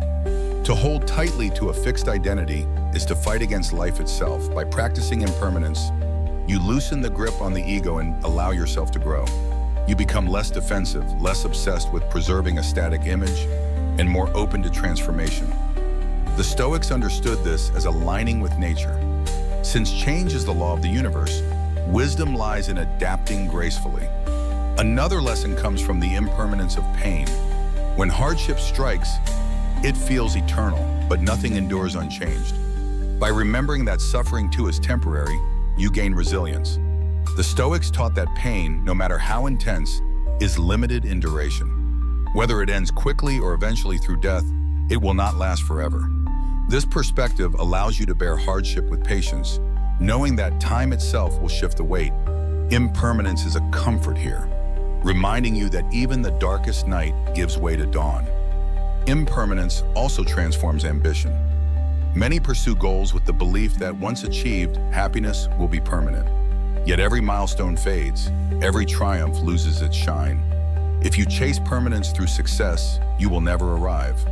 But if you understand impermanence, you approach ambition differently. You pursue excellence not for eternal satisfaction, but for the virtue of the effort itself. You enjoy the process knowing the outcome will pass. This frees you from disappointment when victories fade because you never expected them to last forever. Material possessions are another field where impermanence instructs. Every object wears down, breaks, or disappears. To cling to possessions as eternal sources of happiness is to set yourself up for loss. The Stoic approach is to use possessions with care, but hold them lightly. A broken cup, they said, should remind you that everything is fragile. If you remember this, you enjoy things while they last without despair when they are gone. Minimalism here is not austerity but wisdom, needing less because you know nothing endures. Impermanence even reshapes how you see success and failure. Neither lasts. Today's victory may turn to tomorrow's irrelevance, and today's defeat may lead to tomorrow's wisdom. By holding both lightly, you prevent arrogance from swelling in triumph and despair from sinking you in loss. Everything is transient, and this perspective keeps you balanced. Life becomes less about clinging to outcomes and more about practicing virtue regardless of circumstance. To practice impermanence, you can begin with daily reflections. In the morning, remind yourself that the day will end, that every encounter is unique, that even your own thoughts and feelings will shift. At night, reflect on how much has already passed, how the moments you thought permanent dissolved quietly. This repetition builds awareness until impermanence becomes second nature. No longer frightening, but freeing. You learn to walk through life with open hands, ready to receive and ready to release. Art, too, can be a teacher. The Japanese practice of kintsugi, where broken pottery is repaired with gold, honors impermanence by highlighting cracks instead of hiding them. The Stoic heart resonates with this idea that change, breakage, and repair are not flaws, but part of beauty. To see imperfection as natural is to free yourself from the illusion that life must remain untouched to be valuable. By practicing this, you align with the truth that nothing is static and everything is precious in its passing form. Impermanence also brings humility. When you know that your body, possessions, relationships, and achievements will fade, pride softens. You no longer build castles on sand. Instead, you focus on cultivating virtues, wisdom, courage, justice, temperance. Because these qualities, though expressed through fleeting life, shape the way you move through impermanence itself. Virtue does not make you eternal, but it gives meaning to the temporary. It is the one wealth that cannot be lost through the passing of time because it belongs to the soul's character, not to external conditions. Facing impermanence also dissolves fear of change. Many resist transitions because they cling to what is familiar. Yet every new stage in life requires release. By practicing impermanence, you step into change with courage, knowing it is the natural order. Childhood gives way to adulthood. Work gives way to rest. Youth gives way to age. Instead of mourning what leaves, you can celebrate what arrives. Impermanence then becomes not a threat, but a rhythm guiding you into new forms of growth. The ultimate lesson of impermanence is liberation. When you no longer cling to what must pass, you are free to love more deeply, to act more bravely, to live more fully. You stop hoarding moments as if they can be stored, and instead you pour yourself into them while they exist. Every breath becomes a miracle, every smile a treasure, every sorrow a teacher. To practice impermanence is to embrace life as a flowing river, never the same twice, yet always whole. This is why impermanence is the ultimate minimalist teacher. It strips away illusion, reveals what truly matters, and trains you to let go with grace. When impermanence becomes your teacher, you begin to let go more easily, not only of possessions and roles, but also of illusions that words often create. So much of what weighs on the mind comes not from external loss, but from careless speech, arguments that never needed to happen, promises that were never possible, gossip that poisoned peace. If everything passes, why add unnecessary noise through words that do not serve? The Stoics understood that the tongue could clutter the soul more than any possession. To live simply also means to speak simply, and in learning to prune your words, you learn to prune the inner chaos that speech so often unleashes. Speech carries enormous power. Words can wound or heal, confuse or clarify, burden or lighten. Yet most people treat speech as casual, pouring out thoughts without discipline. This is not harmless, for every careless word stirs emotions, plants impressions, and feeds patterns in the mind. When speech is excessive, the mind becomes restless. When speech is restrained and intentional, the mind grows calmer. The Stoic practice of minimalism in speech is therefore not silence for its own sake, but a deliberate choice to let words serve wisdom rather than vanity. One of the first principles of this discipline is necessity. Ask before speaking, does this need to be said? Much of daily conversation is filled with words that add no value, complaints repeated endlessly, judgment spoken without thought, chatter that fills silence but empties meaning. By choosing only what is necessary, you strip conversation of clutter. Necessary words are not always pleasant, but they are useful.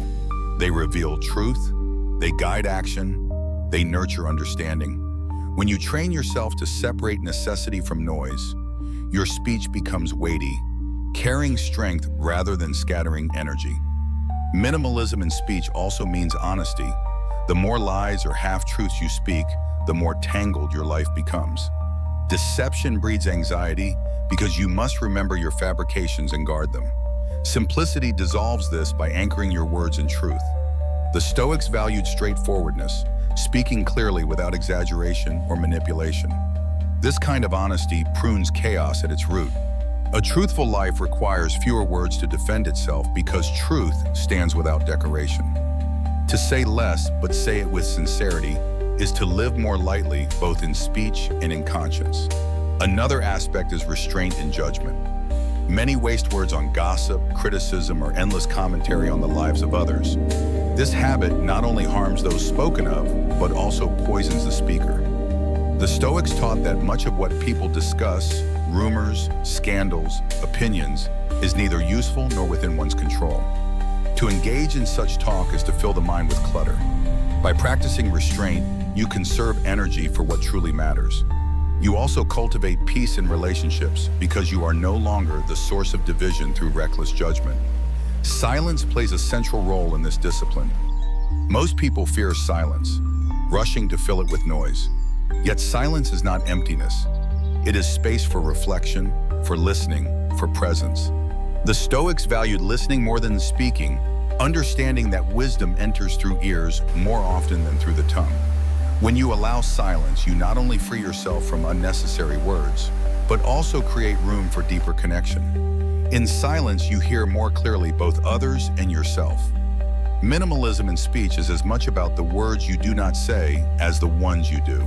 The practice also extends to tone. Words may be few, but still destructive if spoken harshly. Minimalism in speech is not only about reducing quantity, but refining quality. Gentle words can carry truth more effectively than sharp ones.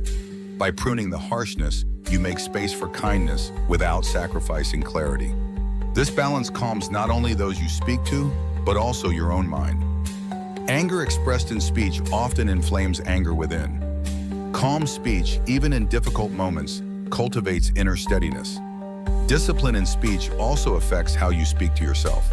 Inner dialogue can be as noisy as outer conversation filled with criticism, worry, and endless commentary. By practicing minimalism inwardly, you cut away unnecessary self-talk. You do not indulge in spirals of what if or if only. Instead, you keep your inner words simple, focused on what is in your power. This inner pruning directly shapes outer speech because the quieter your thoughts, the clearer your words. There is also the matter of promises. People often bind themselves with commitments spoken lightly, agreeing to things they cannot or do not wish to fulfill. Each careless promise becomes a weight on the mind, a source of guilt or stress. Minimalism in speech includes restraint in promises. Say yes only when you mean it, and say no with clarity when you must. This honesty not only simplifies life, but strengthens trust because others learn that your word carries weight. When you speak, it is believed because you do not waste speech on empty commitments. Speech also reveals values.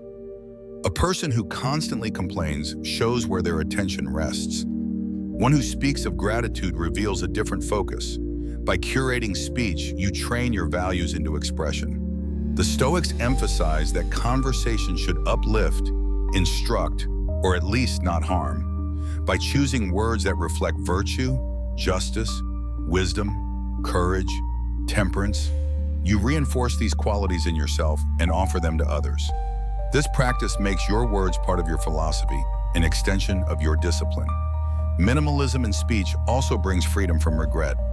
Many conflicts, broken friendships, and damaged reputations arise from words spoken in haste. Once spoken, words cannot be reclaimed. By training yourself to pause, to weigh the necessity and impact of speech, you prevent harm before it begins. This is not repression, but foresight, a recognition that the tongue can ignite fires that take years to extinguish. Choosing fewer words is not cowardice. It is strength because it places wisdom above impulse. The practice reshapes how you use conversations socially. Many speak to impress, to dominate, or to entertain at the expense of truth. But when you prune speech, you no longer feel compelled to prove yourself through words. You can listen deeply, contribute meaningfully, and leave space for others. This simplicity often draws respect because restraint is rare in a world of constant chatter. When you do speak, people listen because your words are not scattered, but deliberate. Minimalism in speech also cultivates humility. To talk less is to admit you do not need to have an opinion on everything. The Stoics saw wisdom in recognizing the limits of knowledge. To refrain from speaking where you are ignorant is a form of honesty that protects against arrogance. This humility refines his character, teaching you to value learning over boasting. It also makes dialogue richer because you listen to understand rather than to dominate. Even in teaching or leadership where speech is necessary, the Stoic discipline applies. A leader who speaks too much drowns meaning in excess. A teacher who overwhelms with words loses clarity. By pruning speech, leaders and teachers direct attention to the essence. They communicate enough to guide without burdening. This economy of words respects both the listener's time and the truth itself, which rarely requires decoration. To practice minimalism in speech daily, begin with pauses. Before answering, breathe and ask whether the words you plan to speak serve necessity, truth, and virtue. If not, let them go. Another practice is to limit gossip deliberately, noticing how much energy is saved by refusing to join. You can also reflect at the end of the day which words today created peace and which created chaos. Over time, this reflection shapes speech into a tool for harmony rather than noise. The fruit of this practice is a calmer inner life. When speech is disciplined, the mind follows. Less energy is wasted defending lies, regretting insults, or maintaining appearances. Relationships grow stronger because your words are clear, respectful, and honest. Your presence deepens because silence no longer feels like absence, but like richness. In this way, pruning words prunes inner chaos, leaving behind the simple strength of a life aligned with wisdom. Minimalism in speech, then, is not about muteness, but about mastery. It is the choice to let words serve truth and peace, to cut away excess, to live with clarity in both sound and silence. When words are few but meaningful, life itself feels lighter, freer, more focused. And in that simplicity of expression, you find not only the discipline of Stoicism, but the liberation of a mind unburdened by noise. When words become fewer and lighter, the noise within begins to settle. You no longer waste energy on gossip, exaggeration, or promises that chain you down. Yet, even when speech is pruned, the mind often remains heavy with another kind of clutter, the need to control. So much of human restlessness comes not from what we say, but from the endless effort to bend life into our design. People wrestle with outcomes, push against events, and tighten their grip on matters that never belong to them. This grasping is not strength. It is exhaustion disguised as effort. The Stoics offered a radical form of minimalism here to declutter influence itself by separating what is within your power from what is not, and releasing the futile struggle against the uncontrollable. The core of this discipline is clarity. At every moment, there are two categories: things you can shape and things you cannot. Your actions, choices, attitudes, these are yours. The weather, the opinions of others, the turning of fate, these are not. Yet most people invert the order. They pour energy into what is outside their reach, begging the world to align with their wishes while neglecting the one realm they truly command, their own conduct. This misplacement drains life of peace. By reclaiming clarity, you perform the ultimate act of decluttering, freeing your mind from battles that cannot be won. Letting go of control does not mean passivity. It does not mean refusing to act or withdrawing from life. It means precision of effort. focusing only where your influence is real. When you water a plant, you do not command the sun or the rain. You simply do what you can. Tend the soil, provide care. Whether the plant thrives depends on forces larger than you. This attitude brings calm strength. You act fully, but without the panic of needing to guarantee outcomes. Effort becomes cleaner because it is not tangled with demands on the universe. One of the most common wastes of influence is in relationships. People try to control how others feel, what they think, or how they respond. They manipulate, argue, or pressure, hoping to shape another's inner world. But no one can control another's mind. The only influence you have is your own behavior. Whether you listen with patience, speak with honesty, act with kindness. By focusing on your part alone, you free yourself from frustration. You also honor the freedom of others, allowing them to be as they are, rather than as you insist they must be. This shift transforms conflict into peace because expectation is replaced by acceptance. The same principle applies to reputation. Many burn themselves out protecting an image, trying to control how others see them. Yet perception belongs to others, not to you. At most, you can act with integrity, speak with truth, and hope that your character shines through. Beyond that, reputation is out of your hands. To cling to it is to waste energy on shadows. To release it is to find freedom, because your peace no longer rises and falls with the opinions of strangers. This practice also applies to success and failure. Outcomes are shaped by countless factors: timing, circumstance, chance, and the choices of others. To believe you can control all these elements is illusion. You can control your preparation, your effort, your persistence, but never the full result. By focusing only on what belongs to you, you protect your calm. When results are favorable, you accept them with gratitude. When they are not, you accept them without despair. Either way, you remain steady because your identity rests not on outcomes, but on the integrity of your actions. Letting go of control also untangles fear. Anxiety often arises from imagining futures you cannot command. You picture disasters, betrayals, losses, and you try to strategize against every possibility. But the future is not yours. The only domain you hold is the present, the choices before you now. By bringing attention back to this moment, you strip fear of its power. You act where you can and you release the rest. This is not naivety, but wisdom. You acknowledge the limits of your sphere and find peace in working within them. Another form of wasted effort lies in the attempt to control the passage of time. People try to cling to youth, resist aging, or prolong seasons of life that must naturally change. But time flows indifferent to your will. To fight it is to live in grief. To accept it is to find harmony. By letting go of the need to control time, you discover beauty in each stage, strength in youth, wisdom in age, serenity in decline. This acceptance does not shorten life, but enriches it because you are no longer at war with the inevitable. This principle extends even to the body. You can nourish it, strengthen it, care for it, but you cannot stop its ultimate course. Illness may come despite discipline. Injury may strike despite caution. The Stoics advise gratitude for what health you have and dignity in how you meet its loss. To obsess over complete control is to invite despair. To do your part and release the rest is to walk in freedom. You become a steward, not an owner of the body entrusted to you. Letting go of control also cultivates humility. When you recognize how much lies outside your command, arrogance softens. You no longer see yourself as master of the universe, but as participant in its flow. This does not weaken you. It strengthens you because humility aligns you with reality. You act without delusion, and so your efforts are cleaner, wiser, more effective. Humility also dissolves resentment because you no longer believe the world owes you obedience. You accept what comes as part of the larger order beyond your reach, yet not beyond your ability to respond. Practical exercises help refine this discipline. Begin by journaling daily. Write down what happened and separate each event into mine and not mine.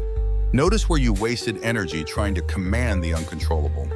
Over time, patterns reveal themselves and you begin to shift effort toward what truly belongs to you. Another practice is the use of phrases. When frustration rises, Remind yourself this is not mine to control. Repetition strengthens the habit of release until letting go becomes second nature.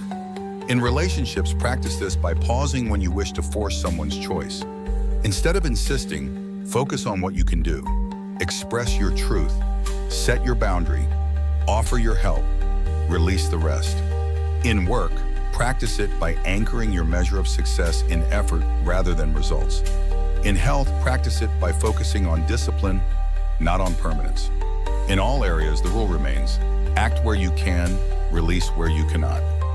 The fruit of this practice is lightness. You stop carrying the weight of the universe on your shoulders. You discover that much of your exhaustion came not from work itself, but from wasted effort on things beyond reach.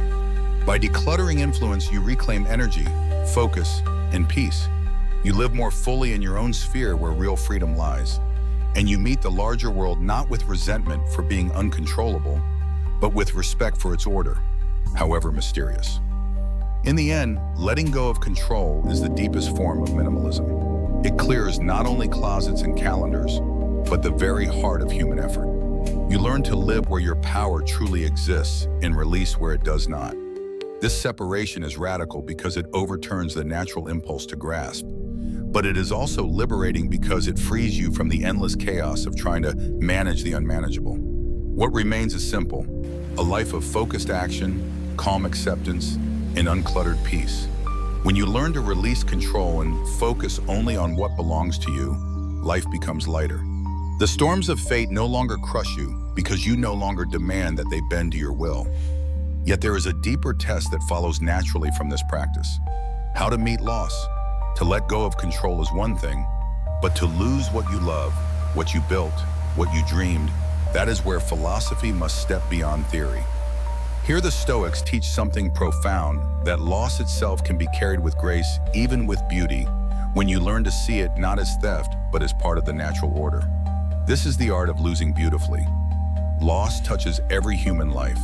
Objects break, opportunities slip away, relationships end, and eventually life itself is returned. Most people resist loss fiercely. They grieve not only for what is gone, but for the illusion that it should have stayed forever.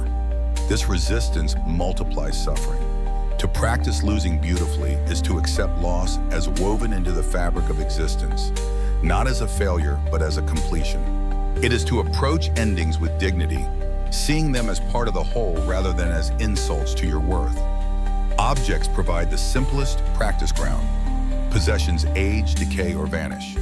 When you cling to them as if they define you, their loss feels like personal diminishment. Yet when you remember that all objects are temporary companions, you can release them without bitterness.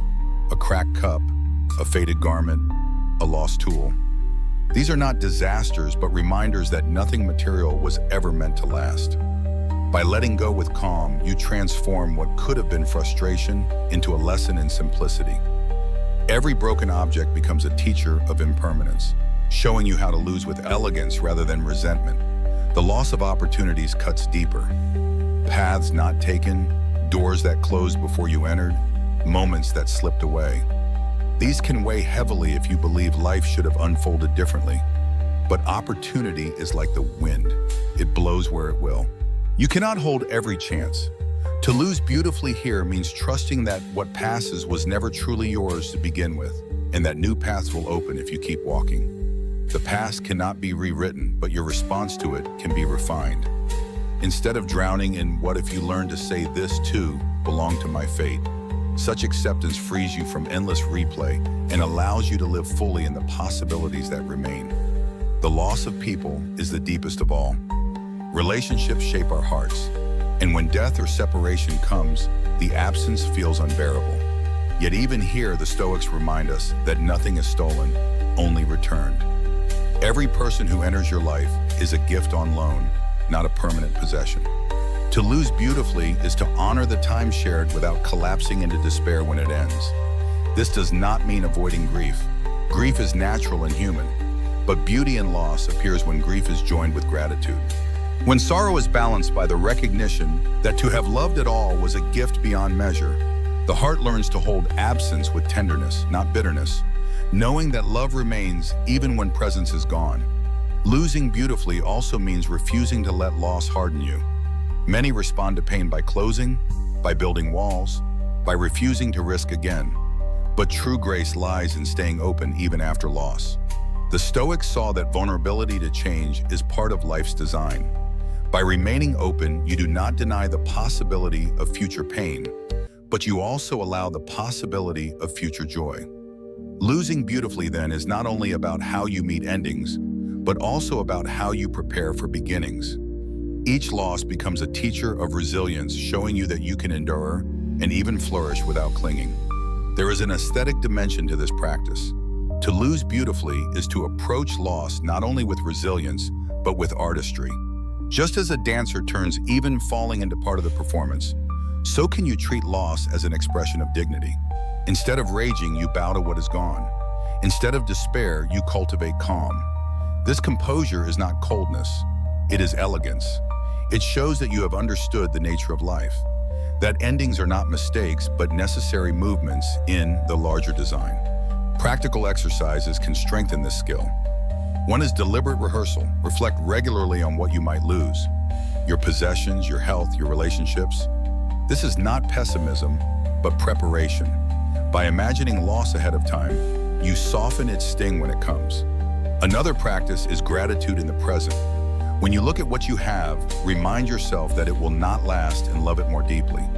Now this way, when it passes your memory, is not of neglect, but of presence. Finally, practice release in small ways. Give away what you no longer need, end habits that no longer serve you. Step lightly from attachments that weigh you down. Each act trains the soul to lose with peace. The art of losing beautifully also alters your view of identity. Many cling to roles, achievements, or stories of who they are. When life strips these away, they feel destroyed. But if you learn to let go of identities as they fade, you see that the self is not a fixed possession, but a flowing process. You lose roles, but you remain. You lose achievements, but you remain. To lose beautifully here means to accept change in selfhood, to see each ending as the clearing that allows a new chapter to grow. In the realm of ambition, losing beautifully protects against despair. Every pursuit carries risk of failure, and failure is simply loss in another form. Many collapse under it, seeing it as final judgment. But to lose beautifully in failure is to meet it with composure, to treat it as a teacher rather than a curse. You examine what can be learned, release what cannot be changed, and carry forward with dignity. This transforms failure from shame into refinement, from destruction into growth. Even in the face of mortality, the art of losing beautifully reaches its highest form.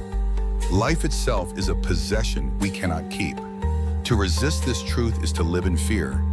To embrace it is to live fully until the last breath. The Stoics practice this perspective constantly, reminding themselves that death is not theft, but completion. To die beautifully is to return life with grace, grateful for the time it was loaned, unafraid of its return. This is the ultimate expression of minimalism, releasing not only objects, roles, and relationships, but life itself with serenity. The deeper gift of this practice is liberation. When you know how to lose beautifully, fear loses its grip. You no longer cling desperately to what must pass, nor waste energy fighting endings. Instead, you move through life lightly, ready to love fully, but also ready to release. This makes your joys deeper because you are no longer haunted by their impermanence. It makes your grief cleaner because you do not resist what must be. And it makes your character steadier because you stand rooted not in possessions or outcomes, but in wisdom. Losing beautifully is not about pretending that pain does not exist. It is about meeting pain with courage and dignity. It is about finding elegance in endings, peace in impermanence, and gratitude in what has been given. By practicing this, you transform loss from an enemy into a companion, a guide that shapes your soul into one capable of grace under all conditions. And in this way, every loss, far from diminishing you, becomes part of the artistry of living well. When you learn the art of losing beautifully, life softens in its harshness. You begin to see that endings, though painful, can carry their own kind of elegance. You accept objects breaking, people leaving, and even life itself returning to the whole with a quiet strength that does not resist reality. Yet this wisdom leads to an even greater challenge, the unknown future. It is one thing to release what has already gone, but it is another to meet what has not yet arrived. Here the Stoics take amorati to its most radical form. Not only loving what has happened, but also loving what has yet to come, even though it is hidden in uncertainty. The unknown has always stirred unease. Minds crave certainty, grasping at predictions and control. People want to know whether they will succeed or fail, whether they will be loved or abandoned, whether they will live long or die soon. This hunger for foresight creates endless anxiety because the future refuses to reveal itself. To practice amorati and uncertainty is to stop demanding clarity before living. It is to step into the fog with trust, embracing what is not yet known as part of your path. No less worthy of love than the past you have already walked. Accepting the past is powerful, but it often comes after the fact when events are already fixed and reflection has softened their edge. Loving the future in advance requires greater courage. It demands that you open your arms to both possibilities, the joy and the pain, before they unfold. This is not passive surrender. It is active affirmation, a willingness to declare that whatever comes will belong to you, that no twist of fate can steal the meaning from your life. This mindset transforms uncertainty from a threat into a companion. Uncertainty can feel heavy because it exposes your lack of control. Careers may collapse, health may falter, relationships may shift. The temptation is to plan obsessively, to seek assurance in endless strategies. But planning has limits, and when it becomes obsession, it turns into a prison of fear. Amorati breaks that prison by reminding you that uncertainty is not an enemy, but the very texture of life. If everything were known, life would lose its vitality. The future's unpredictability is what allows growth, surprise, and transformation. By loving this unpredictability, you open yourself to life in its raw, unfiltered truth. The practice begins with reframing anxiety. When worry arises, it is a sign that your mind is rehearsing possible futures it cannot control. Instead of resisting this, acknowledge it and then redirect. Say to yourself, yes, whatever happens, I will love it as part of my fate. This simple affirmation dissolves the knot of fear. You still act wisely in the present. You prepare, you plan, you choose, but you do not tie your peace to the illusion of certainty. Each time you affirm love for what is yet to come, you train the soul to walk into uncertainty with steadiness. Trust in uncertainty also deepens resilience. When you love fate in advance, shocks and surprises lose their power to crush you. Good fortune delights you, but you do not cling. Misfortune challenges you, but you do not collapse. Both are embraced as necessary pieces of the larger design. This balance makes you unshakable because you have already declared allegiance to life in all its forms. By removing the condition that the future must match your desires, you free yourself from the endless cycle of disappointment. Relationships offer one of the richest areas to practice this. No connection comes with guarantees. To love someone is to step into uncertainty, whether they will stay, whether they will change, whether they will leave. Many suffocate relationships by trying to control this uncertainty, demanding promises of permanence. But amorati invites you to release those demands and instead love what unfolds, whether it lasts a lifetime or only a season. This makes love freer, more generous, because it is not bound by fear of loss. You cherish the moments given while trusting that even endings can be embraced. Work and ambition are also colored by uncertainty. No career path, no project, no dream comes with assurance. Efforts may bear fruit or wither. Many are paralyzed by this, afraid to begin unless success is guaranteed. But by loving fate and uncertainty, you free yourself to act boldly. You pursue with vigor, not because you know the outcome, but because the act itself is worthy. Whatever result follows, you embrace it as part of your journey. This liberates ambition from fear and turns it into pure engagement with life. Health, too, is steeped in uncertainty. You may exercise, eat wisely, and care for your body, yet illness may come without warning. Many live in dread of this, waiting for signs of decline. But amorati teaches you to accept health and sickness alike as part of the rhythm of existence. This does not mean neglecting care, but it does mean releasing fear. You live well today and you meet tomorrow as it arrives. Whether it brings strength or weakness, This love of fate transforms even illness into opportunity for patience, for courage, for deeper appreciation of what remains. The practice of loving uncertainty is not naive optimism. It does not deny that the future may bring suffering. It acknowledges it fully and still chooses affirmation. This is why it is more powerful than mere acceptance of the past. Acceptance often comes when pain has already been endured and softened by time. Amati in uncertainty requires you to love even the possibility of pain before it strikes. It asks you to embrace storms before they arrive, to bless doors before you know where they lead. This is strength of the highest order because it roots peace not in conditions but in conviction. Exercises can cultivate this mindset. One is the nightly reminder that tomorrow is unknown. Before sleep, reflect that the next day may bring joy or hardship and commit to love both equally.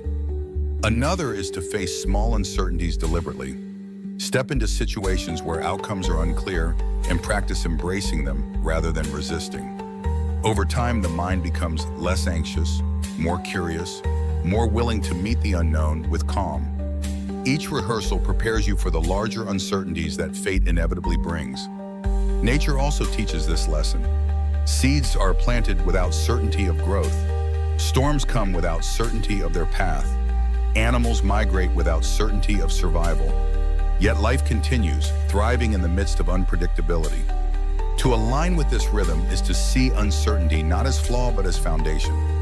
Just as the river flows because it does not know every bend ahead, so life flows because the future is hidden. By loving this flow, you participate fully in nature's design. The deepest expression of amorati and uncertainty is found in mortality itself. Death's timing is unknown, its manner unpredictable.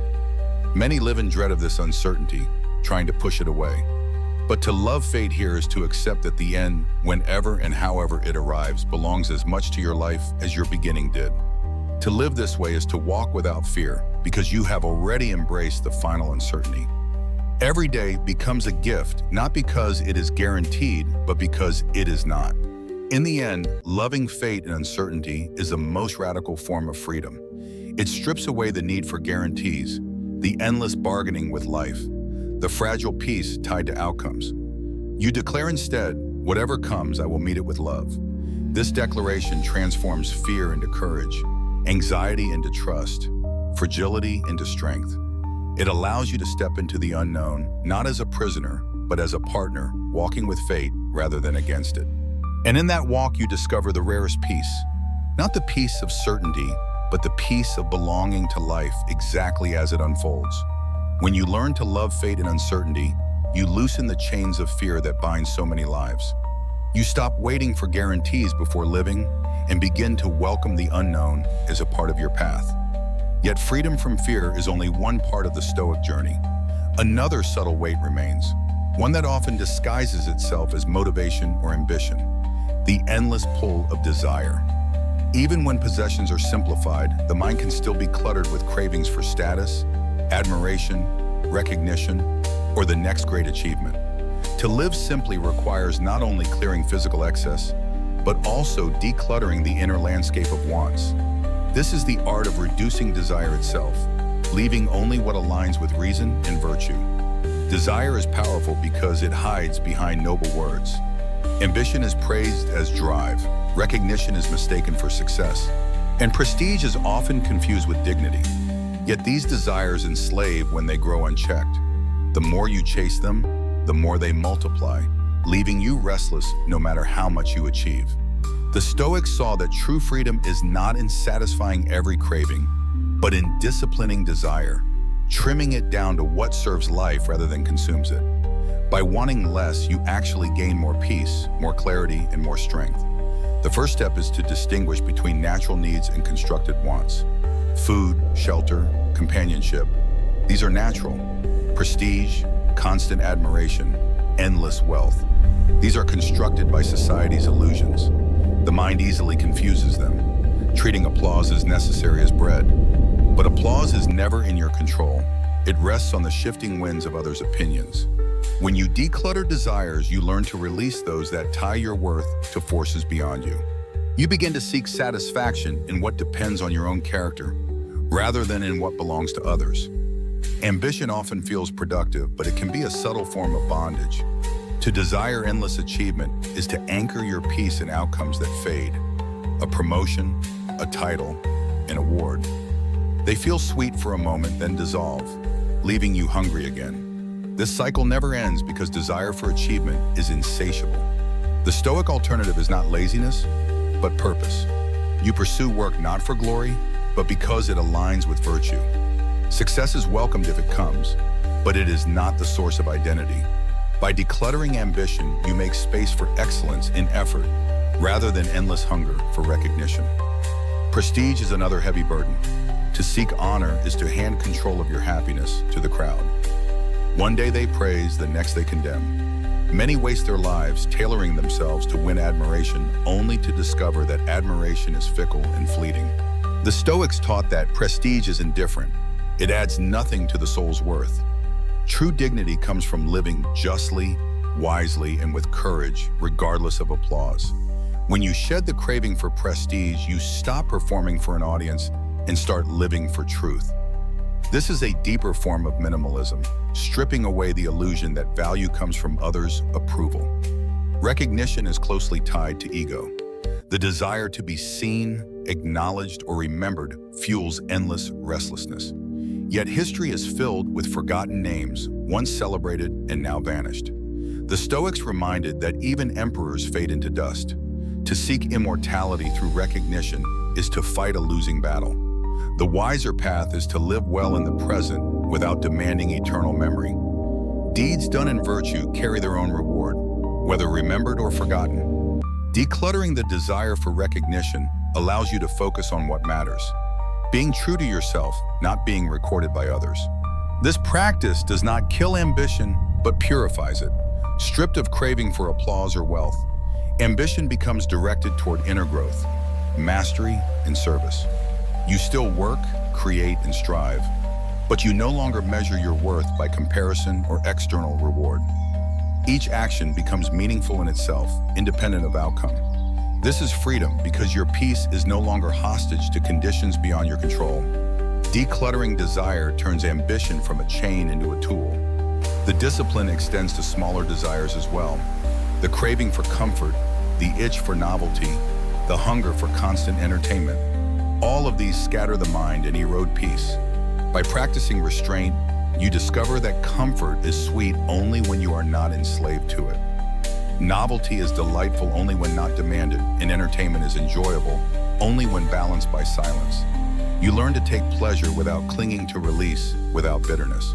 This moderation creates spaciousness within where clarity and calm can grow. Exercises can help refine this process. One is voluntary discomfort. Practice living with less comfort than you are used to, such as fasting, walking in cold, or living simply for a time. These exercises reveal how little you truly need and train the mind to stop fearing lack. Another is reflection. Ask yourself regularly whether the desires you chase are natural or constructed within your control or beyond it. By questioning desire, you weaken its grip. A third exercise is gratitude.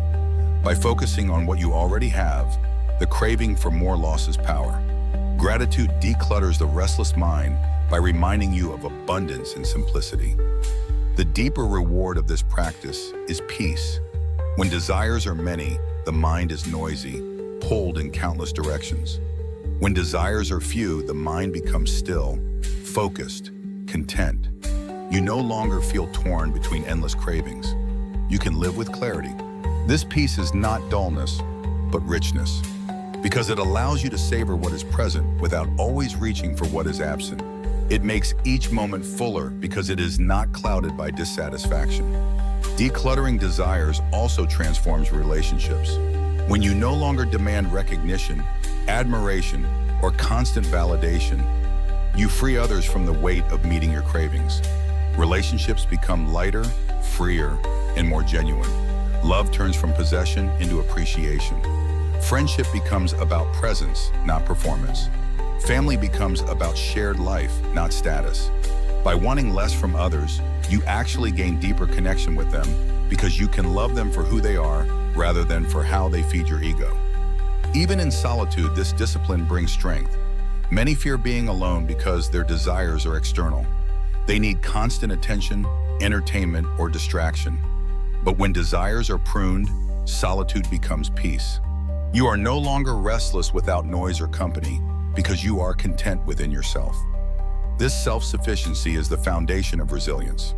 A person who desires little is unshakable because their peace does not depend on conditions outside their soul. Decluttering desires ultimately clarifies purpose. Life becomes less about chasing illusions and more about living with integrity. You stop scattering energy across countless wants and concentrate it on what aligns with reason and virtue. This concentration brings power. Like a river freed from diversions, your energy flows with greater force. You act not out of craving, but out of clarity, and your life reflects depth rather than distraction. In the end, minimalism of desire is the highest form of wealth. To own fewer things simplifies the house, but to want fewer things simplifies the soul. To be satisfied with enough, to act without craving prestige, to live without demanding recognition. This is true abundance. It is not that you give up life, but that you stop cluttering it with illusions. What remains is pure peace, presence, and freedom. And in that freedom, you discover that to want little is to have everything. When desires are decluttered and the restless hunger for status, recognition, or endless ambition falls silent, a new kind of clarity begins to appear. Yet even with inner simplicity, the world outside still shouts. Every culture is saturated with noise. Advertisements urging you to buy what you don't need, political storms demanding your outrage, and digital distractions designed to keep you scrolling, watching, and consuming. Even if you free yourself inwardly, this outer storm presses in, trying to pull you back into craving, reaction, and distraction. It is here that Stoic minimalism becomes not just a personal practice, but an act of rebellion. The deliberate refusal to be ruled by cultural noise. Cultural noise is not simply background chatter. It is the constant pressure to conform to define yourself by possessions, affiliations, or opinions that are fed to you. It tells you what to desire, what to fear, what to admire, and even what to hate. Left unexamined, it can drown out your own reason, replacing authentic choice with borrowed impulses. The Stoics recognized this danger in their own time. Rome, like our modern world, was filled with spectacles, propaganda, and luxury that could sweep people away from virtue. Their response was resistance, not loud protest, but quiet refusal, choosing simplicity over excess, clarity over noise, and virtue over conformity. Consumer culture is one of the loudest forms of this noise. It thrives on dissatisfaction, whispering that you are never enough unless you buy more, upgrade more, accumulate more. The cycle is endless. Once you acquire what is advertised, desire shifts to the next thing. This constant consumption feeds neither peace nor joy, but anxiety and emptiness. To resist this, Stoic minimalism cuts through the illusion. You learn to see possessions as tools, not trophies, and to measure wealth not by accumulation, but by sufficiency.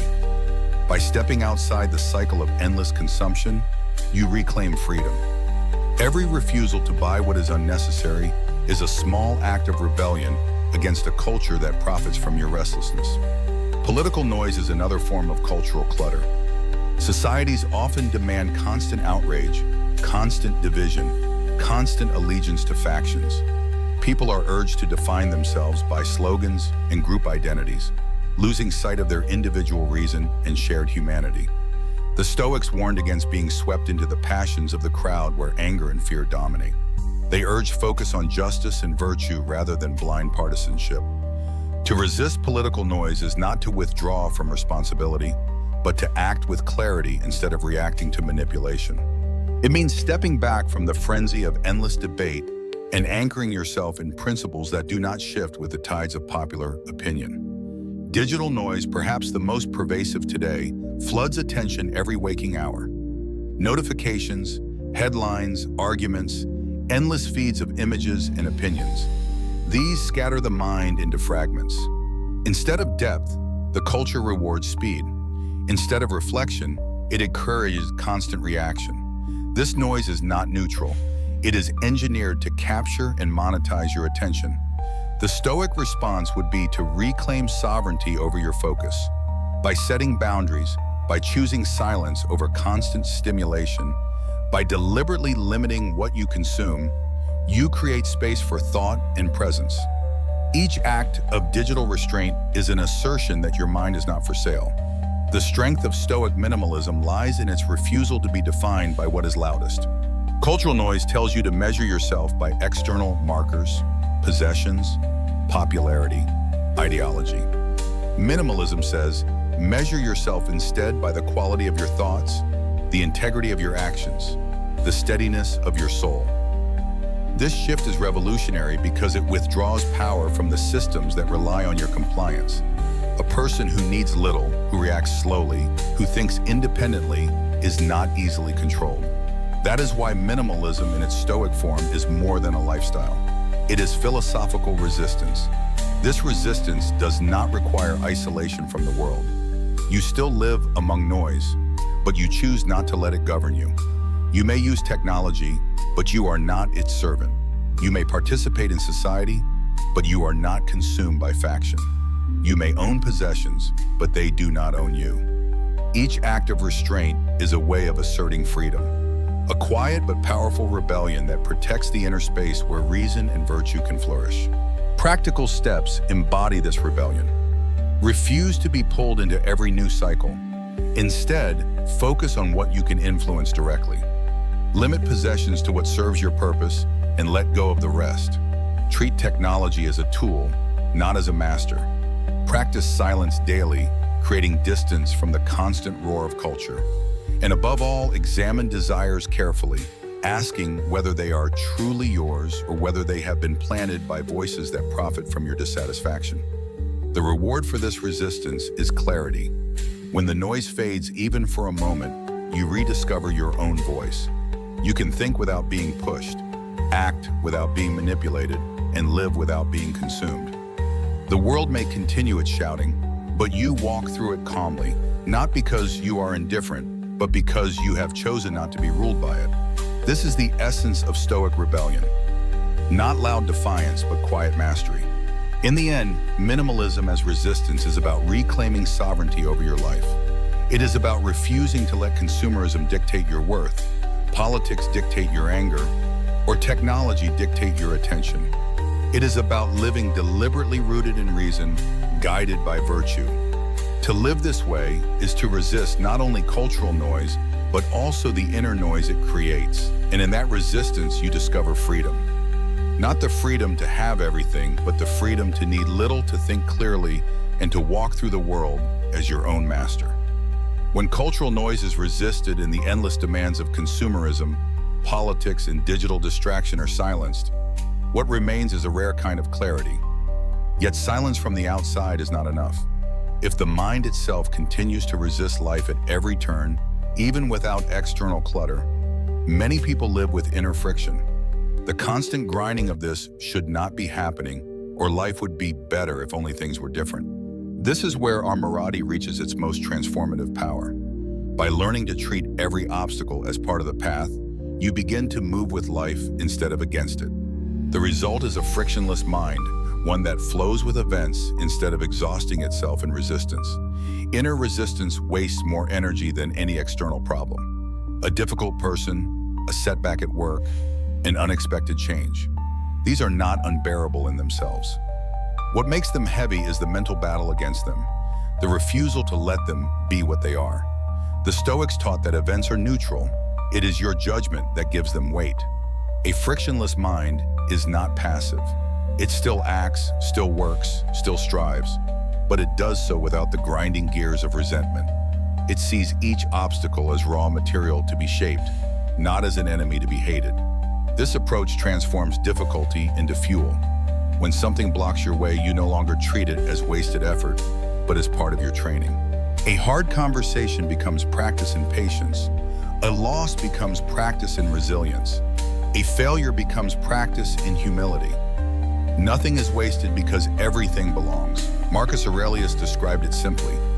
The impediment to action advances action. What stands in the way becomes the way. This is amorati at its core. the conversion of resistance into momentum. The frictionless mind also eliminates the fatigue of constant complaint. Complaining is friction made audible, the endless protest that life has not arranged itself according to your wishes. But protest does not change events. It only multiplies misery. By embracing Amarati, you stop demanding that life be easier and start treating life as the training ground it is. Each challenge becomes less of an interruption and more of a lesson. The mind rests lighter when it no longer argues with reality. Another source of friction is expectation. When you insist that life follow your script, every deviation feels like an injury. But life does not follow scripts. It unfolds in ways too vast to predict. To release expectation is to free yourself from constant shock. A frictionless mind still hopes, still plans, but it does not cling. When events arrive differently, it does not waste energy fighting them. It adapts, learns, and continues, carrying no resentment. Flexibility replaces rigidity, and peace replaces disappointment. Even small irritations show the value of this mindset. Traffic, delays, mistakes, these drain enormous energy when resisted. But when accepted as part of fate, they lose their sting. The event remains, but the suffering attached to it vanishes. This does not mean enjoying frustration, but it does mean refusing to feed it with extra anger. By treating even the smallest obstacles as teachers, the mind begins to glide rather than grind. The frictionless mind is not detached from action. It is sharpened for it. By conserving energy wasted on resistance, you have more to devote to what can actually be done. You respond faster, think more clearly, act more effectively. Obstacles still require effort, but the effort is clean, free from bitterness. Like water flowing around rocks, you move forward without being broken. This clarity of effort is what allows you to find flow even in difficulty. Relationships also benefit from this practice. Much of human conflict comes from resisting how others are. People spend years wishing someone would change, resenting them for not fitting an ideal. But you cannot control others.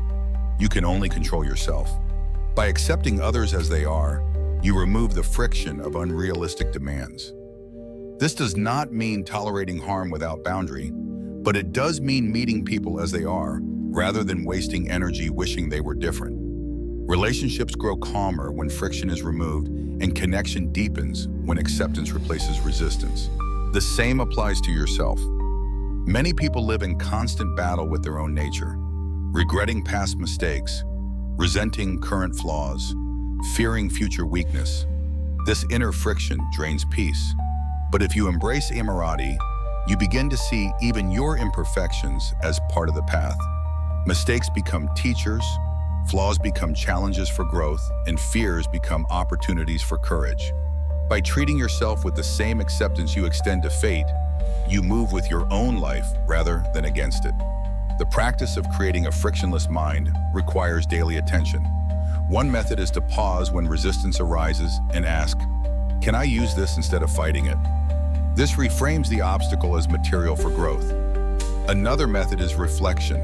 At the end of each way, recall the moments that stirred anger or frustration and deliberately reinterpret them as training. Over time, the mind learns this habit automatically, meeting challenges with curiosity instead of complaint. This discipline also prepares you for greater trials. Small frictions train the mind for larger ones. By practicing acceptance in traffic, you prepare for acceptance in illness. By practicing patience with minor delays, you prepare for patience in serious loss. The frictionless mind is built gradually, one moment at a time, until even the heaviest challenges find you steady and unbroken. At its deepest level, the frictionless mind is about harmony with the universe.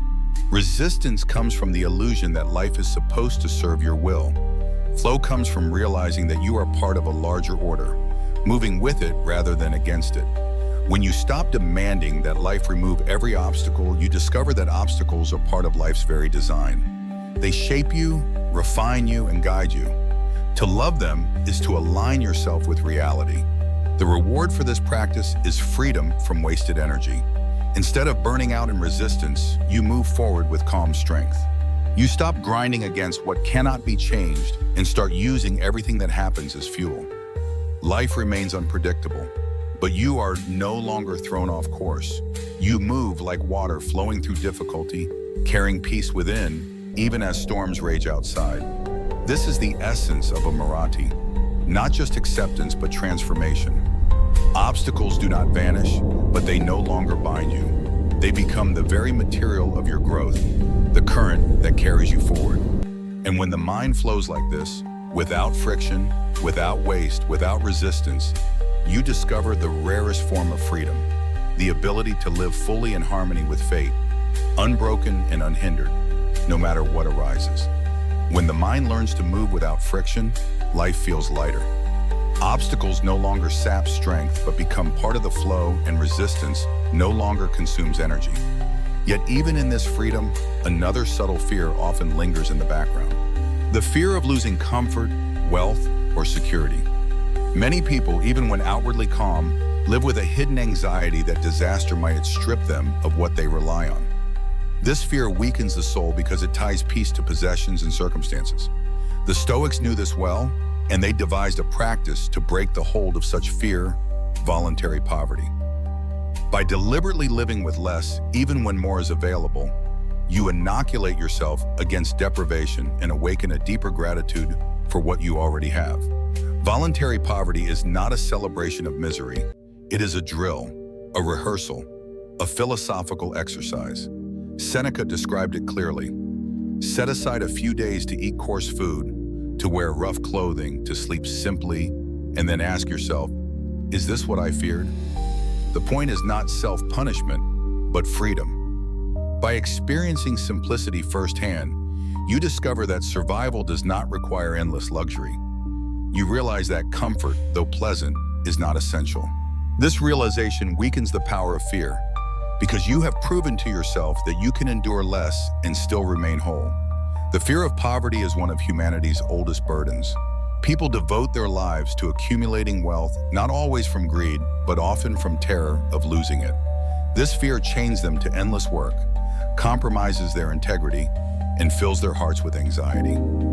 Voluntary poverty strikes directly at this chain. By stepping into simplicity willingly, you train the mind to see that poverty is not a monster, but simply a different condition of living. Once you know you can endure it, the fear that once ruled you dissolves. You may still prefer comfort, but you no longer depend on it for peace. This practice also awakens appreciation. When you return from days of simplicity to your normal life, ordinary things feel extraordinary. Plain food tastes rich. Clean clothing feels luxurious. A safe home feels like abundance. Comfort ceases to be invisible and becomes a gift.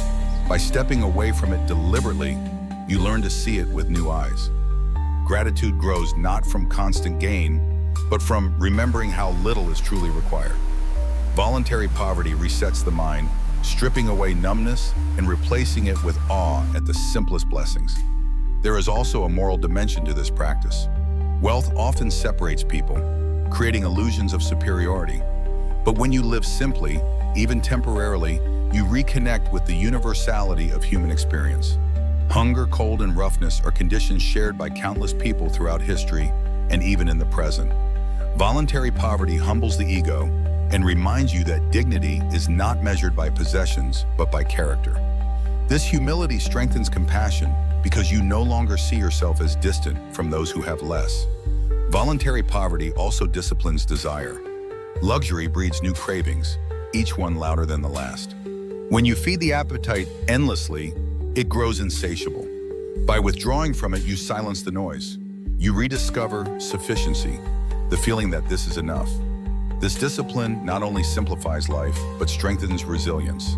If fate removes wealth or comfort against your will, you will not collapse because you have already practiced living without them. You have turned poverty into familiar ground, and familiarity dissolves fear. Practical application is simple but powerful. Choose a period of time, perhaps a few days each month, where you eat the simplest food, wear plain clothing, and live with minimal comfort. During this time, reflect deliberately. Is this unbearable or is it survivable? Most often, the realization comes that life remains intact. Dignity remains intact and peace is still possible. This practice is like a vaccine. Small doses of discomfort prepare you for larger trials. This exercise can also extend beyond possessions to conveniences. Walk instead of driving. Sleep without excess comfort. Disconnect from technology. Each practice sharpens awareness of how much you rely on ease and how little you truly need it. Each time you discover that peace survives without comfort, your freedom expands. You are no longer hostage to convenience. You can use it when available, but release it when absent. The wisdom of voluntary poverty lies in its paradox. By choosing less, you gain more. You gain freedom from fear, gratitude for abundance, compassion for others, and resilience against hardship. You discover that possessions and comfort are not the foundation of peace, but only additions to it. The true foundation lies in virtue, in clarity, in the strength of the soul. By practicing with less, you prove to yourself that this foundation holds firm no matter what fate brings. The deepest reward is confidence. Many people live in quiet dread of losing everything.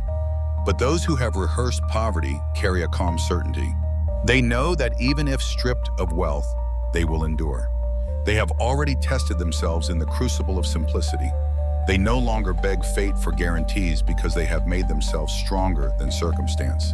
This confidence is unshakable because it does not rest on external security, but on inner resilience. Voluntary poverty is not about glorifying suffering, but about removing illusion. It exposes the false belief that peace depends on luxury, that dignity depends on wealth, that happiness depends on endless comfort.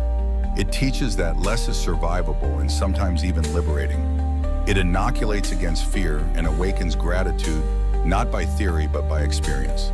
And in this way, it becomes one of the most powerful Stoic drills, an exercise that prepares you for life's uncertainty with calm, with courage, and with freedom. When you practice voluntary poverty and discover that life remains whole, even with less, fear begins to loosen its grip. You realize that comfort and luxury are optional, not essential, and that strength comes from within rather than from possessions. But there is another form of excess that weighs heavily on modern life, one that no closet can contain: the overcrowded calendar. Many people are not crushed by hunger or poverty, but by busyness, rushing from one commitment to another until their days blur into exhaustion. If Stoic minimalism trains you to need less in material terms, then its rarest and perhaps most radical form is to need less in terms of time commitments. A minimalist calendar is not empty idleness. It is the deliberate act of reclaiming silence and margin of choosing fewer obligations so that life can be lived with presence and depth. Time is the one resource that cannot be replaced. Every possession can be regained, every opportunity reattempted, but an hour spent is gone forever. Yet most people treat time as though it were infinite, filling it with endless obligations, meetings, and distractions. The result is not a richer life, but a thinner one stretched too tightly to allow reflection or rest. The Stoics knew that wasting time is the greatest poverty. Seneca wrote that people are careful with their money, yet careless with their time, even though time is infinitely more valuable. A minimalist calendar seeks to reverse this error by treating hours as treasures guarded against needless consumption. The problem is not only external demands, but also internal fear. Many overfill their calendars out of anxiety, fear of missing out, fear of being unproductive, fear of disappointing others. But this fear enslaves. The Stoic practice offers a different measure. Value not the number of things you do, but the quality of your attention in doing them. An uncluttered schedule is not laziness, but wisdom, because it allows for deliberate action instead of scattered reaction. A full calendar may look impressive, but a calm calendar leads to a richer soul. Silence is one of the greatest gifts of a minimalist calendar. In silence, the mind has space to breathe, to notice, to reflect. Without silence, thought becomes shallow, lost in noise. The Stoics treasured silence because it allowed them to examine their impressions, to distinguish truth from illusion, and to anchor themselves in reason. Today, silence is rare, drowned by endless activity. To reclaim it requires courage. The courage to say no, to leave gaps, to resist the pressure of busyness. Each block of silence on the calendar is not empty, but full of reflection, of presence, of clarity. Margin is equally essential. Margin is the space between commitments, the breathing room that prevents life from becoming a relentless march. Without margin, even small disruptions cause chaos. A delayed train, an unexpected call, a moment of fatigue, all become crises in an overfilled schedule. But with margin, life absorbs these disruptions without collapse. Margin allows for flexibility, for spontaneity, for humanity. The Stoics valued preparedness, but they also valued adaptability. A minimalist calendar with its built-in space reflects this wisdom. It gives you strength, not by filling every moment, but by leaving room for the unexpected. Another benefit of a minimalist calendar is depth. When your time is scattered across too many tasks, none of them receive full attention. But when you choose fewer commitments, you can give yourself fully to each one. This is the essence of Stoic focus: to do what is before you with excellence without distraction. Depth of presence transforms ordinary actions into meaningful ones. A conversation becomes richer, a task more satisfying, a walk more restorative. Life feels fuller not because you did more, but because you did what mattered with presence. This discipline also reshapes relationships. Many people fill their calendars with obligations to appear busy or important, leaving little room for genuine connection. But relationships thrive not in hurried appointments, but in unhurried presence. A minimalist calendar creates the space to sit with a friend without watching the clock, to listen without rushing, to share life without distraction. The Stoics valued friendship deeply, but they knew it required time. By choosing fewer obligations, you make room for relationships to flourish. The minimalist calendar also protects against burnout. Overcommitment exhausts the body, scatters the mind, and dulls the spirit. People collapse not only from great tragedies, but from the relentless weight of small obligations stacked without rest. The Stoics taught moderation in all things, and this includes time. To moderate the calendar is to preserve energy for what matters most. It is to recognize that saying yes to everything is a form of self-betrayal because it leaves no room for reflection, for virtue, or for joy. Practical exercises can help reclaim the calendar. One is the discipline of refusal. Before adding a new commitment, pause and ask whether it aligns with your values or whether it simply feeds busyness. Another is the practice of subtraction. Regularly review your schedule and remove what no longer serves purpose. A third is the deliberate creation of empty blocks, time reserved for nothing but silence or reflection. These exercises retrain the mind to see time as wealth and to guard it against unnecessary expenditure. The reward for a minimalist calendar is not only rest, but power. When your time is uncluttered, you act with greater clarity and decisiveness. You are no longer pulled in 100 directions, but move with focus. This makes each action more effective, each decision more thoughtful. The Stoics saw this as the essence of mastery: to live deliberately, not reactively, to shape life rather than be shaped by it. A calendar filled with noise enslaves. A calendar pruned with care liberates. Ultimately, the minimalist calendar is about reclaiming life itself. Every commitment is a trade, and when you say yes to one thing, you say no to countless others. To live without awareness of this trade is to spend life carelessly. To live with awareness is to choose wisely, to spend hours only where they truly matter. This is not selfishness, but stewardship. The recognition that your time is not infinite and that to waste it is to dishonor life itself. In the end, the rarest form of minimalism is not in possessions or even desires, but in time. To live with fewer commitments is to reclaim silence, margin, depth, and freedom. It is to resist the cultural glorification of busyness and to choose instead the richness of presence. The Stoics remind us that life is measured not by length but by quality, not by how much you did, but by how fully you lived. And when your calendar reflects this wisdom, you step into each day, not rushed, not scattered, but grounded, clear, and truly alive. When the calendar is uncluttered and silence and margin are reclaimed, life feels lighter, clearer, and more deliberate. Yet even with a minimalist approach to time, another form of hidden weight often lingers, one that cannot be seen in schedules or rooms, but only within the mind. This weight is the quiet hoarding of memory. People carry old stories, replay past events, and cling to identities built on what has already happened. Just as possessions can fill a home until there is no room to breathe, memories can crowd the soul until the present is suffocated. The Stoics understood that dwelling endlessly on the past is a subtle form of slavery. Amarati, the love of fate, offers the path to freedom by teaching us to release not only material clutter, but also the burden of memory. Memory is both a gift and a trap. It preserves wisdom, offers lessons, and stores joy. But when memory is clung to without balance, it becomes a cage. Many live in constant rehearsal of past injuries, reliving pain long after the event has ended. Others replay successes, trying to hold on to former glory that no longer exists. Both are forms of hoarding, an attempt to preserve what nature has already moved beyond. This attachment to memory consumes energy that could otherwise be spent on the present. The past becomes like a heavy chest carried on the back, filled not with useful tools but with stones. The Stoics taught that the past is not in our control. It is finished, sealed, and unchangeable. To give it endless attention is to waste the only part of time that belongs to us, the now.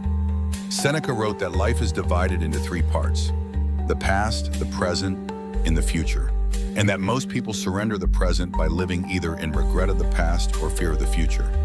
The hidden excess of memory is precisely this surrender, the constant draining of today's vitality into yesterday's shadows. Minimalism of the mind begins with releasing what cannot be altered. This does not mean erasing memory. Lessons from the past are valuable when used wisely, but the difference is between learning and clinging. Learning means extracting wisdom and moving forward. Clinging means replaying events as if replay alone could change them.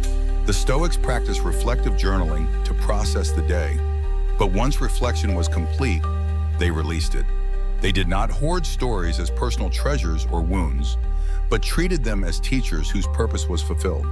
The minimalist mind remembers enough to live wisely, but not so much that life becomes trapped in recollection.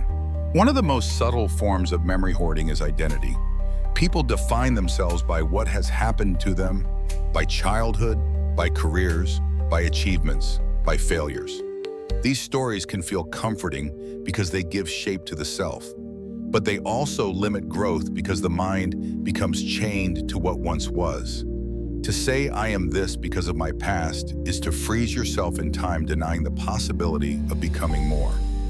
Amarati invites you to release these identities, to see yourself not as a museum of past stories, but as a living soul in constant motion. Another way memory becomes excess is through nostalgia. The longing for a golden past, whether personal or cultural, can blind you to the beauty of the present. Nostalgia idealizes what once was and compares it to now, often unfairly. But the past when it was lived was just as imperfect as today. To dwell in nostalgia is to mourn illusions, missing the real richness of what stands before you. By practicing acceptance of the present, you loosen the grip of nostalgia and discover gratitude for the life unfolding now. Regret is perhaps the heaviest form of memory clutter. It ties the mind to mistakes, replaying them endlessly. Yet regret is only useful when it teaches. Once the lesson is taken, clinging to regret is self-inflicted torment. Amarati reframes regret by asking, if this was necessary for me to become who I am, can I love it as part of my fate? This transforms regret from poison into medicine, freeing you from the cycle of self-blame. Instead of carrying regret as dead weight, you carry wisdom as nourishment. Even positive memories can become excess when they are clung to too tightly. People who constantly relive old victories or joys can trap themselves in comparison, always measuring the present against what once was. This prevents new joys from being recognized. The Stoics warned against chaining happiness to conditions that no longer exist. By releasing even the sweetest memories from obsessive grasp, you allow space for new moments to arrive. Gratitude remains, but attachment dissolves. Practical exercises can help unclutter memory. One is daily reflection, followed by release. Write down the lessons of the day, then let the events rest. Another is practicing presence by anchoring the mind in immediate sensations, breath, movement, or tasks. When the mind drifts into endless replay, A third is reframing. When past pain resurfaces, deliberately reinterpret it as training rather than punishment. Each exercise builds the habit of memory minimalism, keeping what is useful, discarding what weighs down. This discipline also reshapes relationships. Many conflicts persist because people hoard memories of every injury, storing them like weapons to be used in argument. By releasing memory clutter, you free relationships from constant reference to the past. Forgiveness becomes possible not because you forget, but because you stop hoarding. You allow others to change rather than freezing them in the role of their past mistakes. Relationships thrive when each day is allowed to be new. The hidden excess of memory also fuels fear of the future. When you cling to past failures, you project them forward, expecting repetition. When you cling to past successes, you fear they will never return. Both distortions prevent you from meeting the future openly. By practicing amorati, you treat the past as finished, neither predictor nor prison. The future becomes less about repetition and more about unfolding. You step into it, not bound by memory, but freed by acceptance. The liberation from memory clutter is profound. Without the constant replay of old stories, the mind becomes lighter, clearer, more able to notice what is happening now. Joy arises not from past recollection, but from present presence. Pain loses its sting because it is not rehearsed endlessly. Identity expands because it is no longer frozen in old definitions. The soul breathes freely, no longer stuffed with the weight of what is already past. In the end, the minimalist mind does not reject memory, but uses it wisely. It learns from the past without hoarding it, honors experiences without clinging to them, and releases regret, nostalgia, and identity as forms of excess. Amorati frees you by teaching that everything in the past was necessary, but nothing needs to be carried endlessly. What matters is the present, where life is lived, and the future where fate continues to unfold. To let go of memory's clutter is to step fully into now lighter, freer, and more alive than ever before. When the excess of memory is released and the grip of old stories no longer dictates the present, the mind feels lighter. Yet even when the past loosens its hold, another form of clutter remains, one that does not come from what has already happened, but from what might happen. Fear of the future often weighs more heavily than the past itself. Worries about loss, failure, or disaster pile up quietly in the mind, filling it with anxieties that may never even occur. The Stoics saw this as one of the greatest thieves of peace. Their response was not denial nor blind optimism, but a deliberate practice, negative visualization. By rehearsing potential loss before it arrives, you reduce the chaos of fear and create a kind of mental minimalism, clearing space for calm. Fear thrives in vagueness. When the mind refuses to look directly at possible loss, fear multiplies in shadows. It whispers that disaster lurks everywhere, yet it never defines its shape. The result is constant anxiety and endless clutter of what-ifs with no resolution. Negative visualization confronts this directly. By imagining specific losses, the death of a loved one, the loss of wealth, the end of health, you bring fear out of the shadows and into clarity. Once named, fear loses much of its power. The mind becomes cleaner, less crowded with unformed anxieties. This practice may sound grim, but its effect is the opposite. Far from making life darker, it makes life brighter. When you consider the possibility of losing what you value, you awaken appreciation for what you have. Reflecting that this might be the last time you share a meal with a friend makes the meal more vivid. Thinking that your health may fail one day makes today's strength feel like a gift.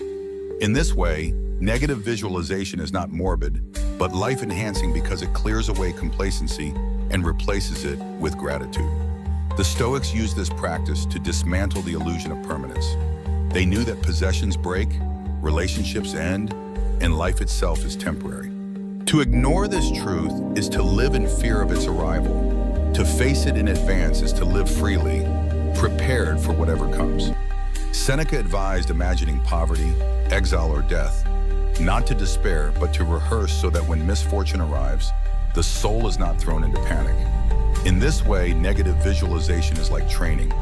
By practicing loss, you become stronger when loss becomes real. Fear is often cluttered because it accumulates silently. Every small worry joins the pile. Fear of illness, fear of rejection, fear of failure. Soon the mind is full of anxieties, many of which never manifest. Negative visualization cuts through this clutter by confronting fears directly. Instead of dozens of vague anxieties floating in the mind, you deal with them clearly one by one. You accept their possibility and release their grip. The result is not paralysis but clarity, because you have faced the worst in thought and discovered you can endure it. This practice also protects against entitlement. Many people live as if tomorrow is guaranteed, as if their possessions, relationships, and health will last forever. This illusion breeds ingratitude and disappointment when life inevitably changes. Negative visualization shatters entitlement. By reminding yourself daily that nothing is promised, you treat each moment as precious. A simple conversation becomes a treasure. A breath of health becomes a miracle. A possession becomes something to be cared for, not taken for granted. Entitlement clutters the heart with expectation. Visualization clears it with awareness. The discipline of rehearsing loss also cultivates resilience. When adversity comes to those who never considered it, shock multiplies the pain. But those who have rehearsed loss meet it with steadier hearts. They have walked through it in the mind, prepared their souls for its weight, and so they are less shaken. This does not eliminate sorrow, but it prevents collapse. The Stoics did not seek to avoid grief, but to ensure that grief did not destroy reason. Negative visualization is the inoculation that prevents fear from overwhelming when reality arrives. Practical exercises bring this philosophy to life. Begin each day with reflection. Consider that possessions may be taken, relationships may end, life may change suddenly. Do not linger in despair. Simply acknowledge the possibility. Carry this thought lightly, not as doom, but as awareness. Another exercise is deliberate subtraction. Imagine your life without one comfort, one convenience, one luxury. Reflect that you could still live, still endure, still remain whole. This trains the mind to stop fearing the loss of what is not essential. Negative visualization can also be practiced in relationships. When with a loved one, remind yourself that this moment is not guaranteed to repeat. This awareness sharpens presence. You listen more deeply, cherish more fully, and waste less time on trivial conflict. The fear of eventual loss is transformed into gratitude for present connection. In this way, visualization deepens love rather than diminishing it. In work and ambition, the practice tempers attachment to outcome. Consider the possibility of failure, of plans not unfolding as desired. Instead of being paralyzed by fear, you see that even failure is survivable, that your worth does not depend on outcome. This reduces the anxiety that clutters effort and allows you to act with greater focus. By rehearsing failure, you free yourself from its tyranny and discover the courage to attempt without fear. Health is another area where negative visualization brings freedom. Many live in denial of illness or aging, and when it comes, they are shattered. But by reflecting daily that health is temporary, you savor strength when you have it and prepare your mind for its eventual decline. This makes illness less terrifying and health more precious. You are no longer enslaved to fear of loss because you have already faced it in thought. The deeper gift of this practice is perspective. When you accept that everything you love is temporary, you stop wasting energy on trivial annoyances. Petty frustrations shrink in importance when you remember that life itself is fragile. The clutter of irritation, complaint, and resentment dissolves. What remains is a sharper focus on what truly matters. Living with virtue, loving deeply, and acting with presence. In the end, negative visualization is minimalism of fear. It clears the crowded mind of vague anxieties by facing them openly. It transforms fear into preparation, entitlement into gratitude, fragility into resilience. Far from darkening life, it illuminates it because it teaches you to see the value of every moment before it disappears.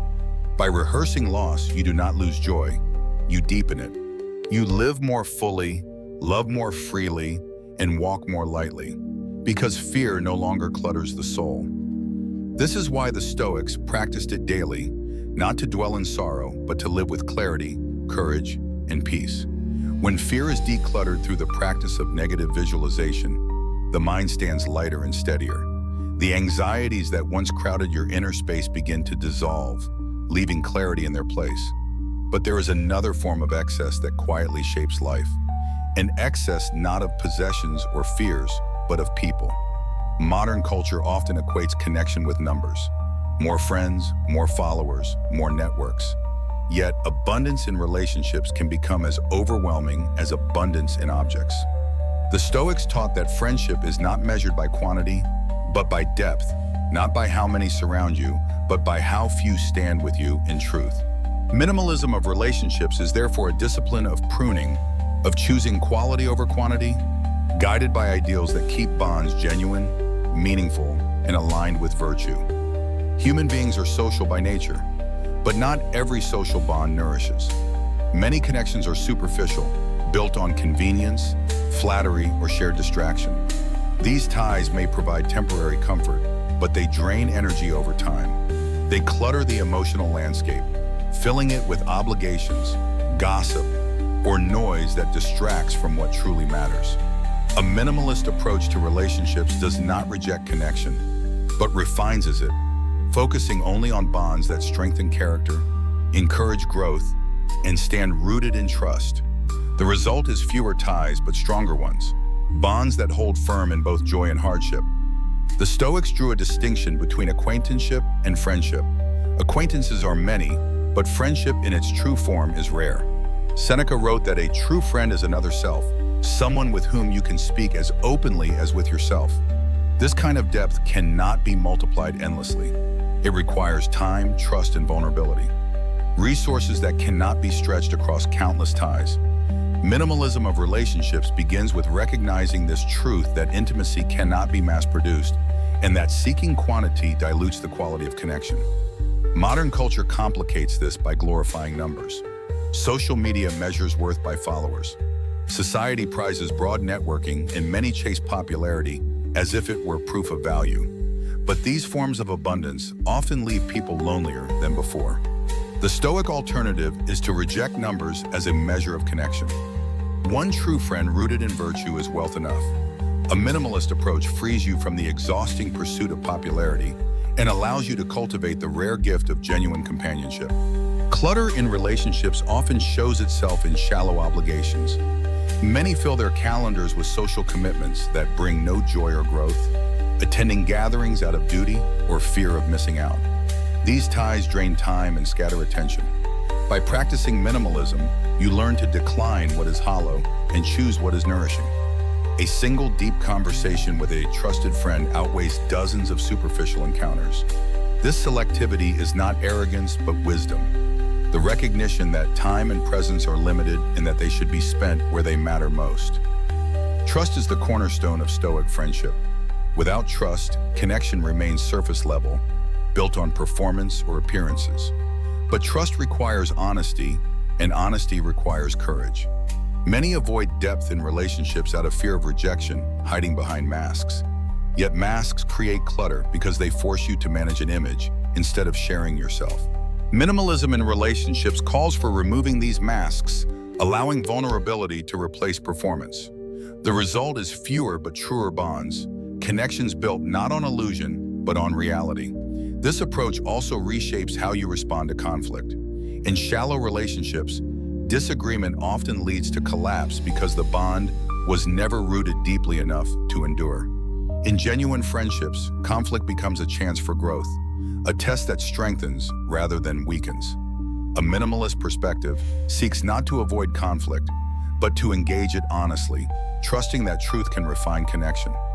By focusing on quality, you choose bonds strong enough to weather storms rather than fragile ties that dissolve at the first sign of difficulty. Minimalism in relationships also extends to the self.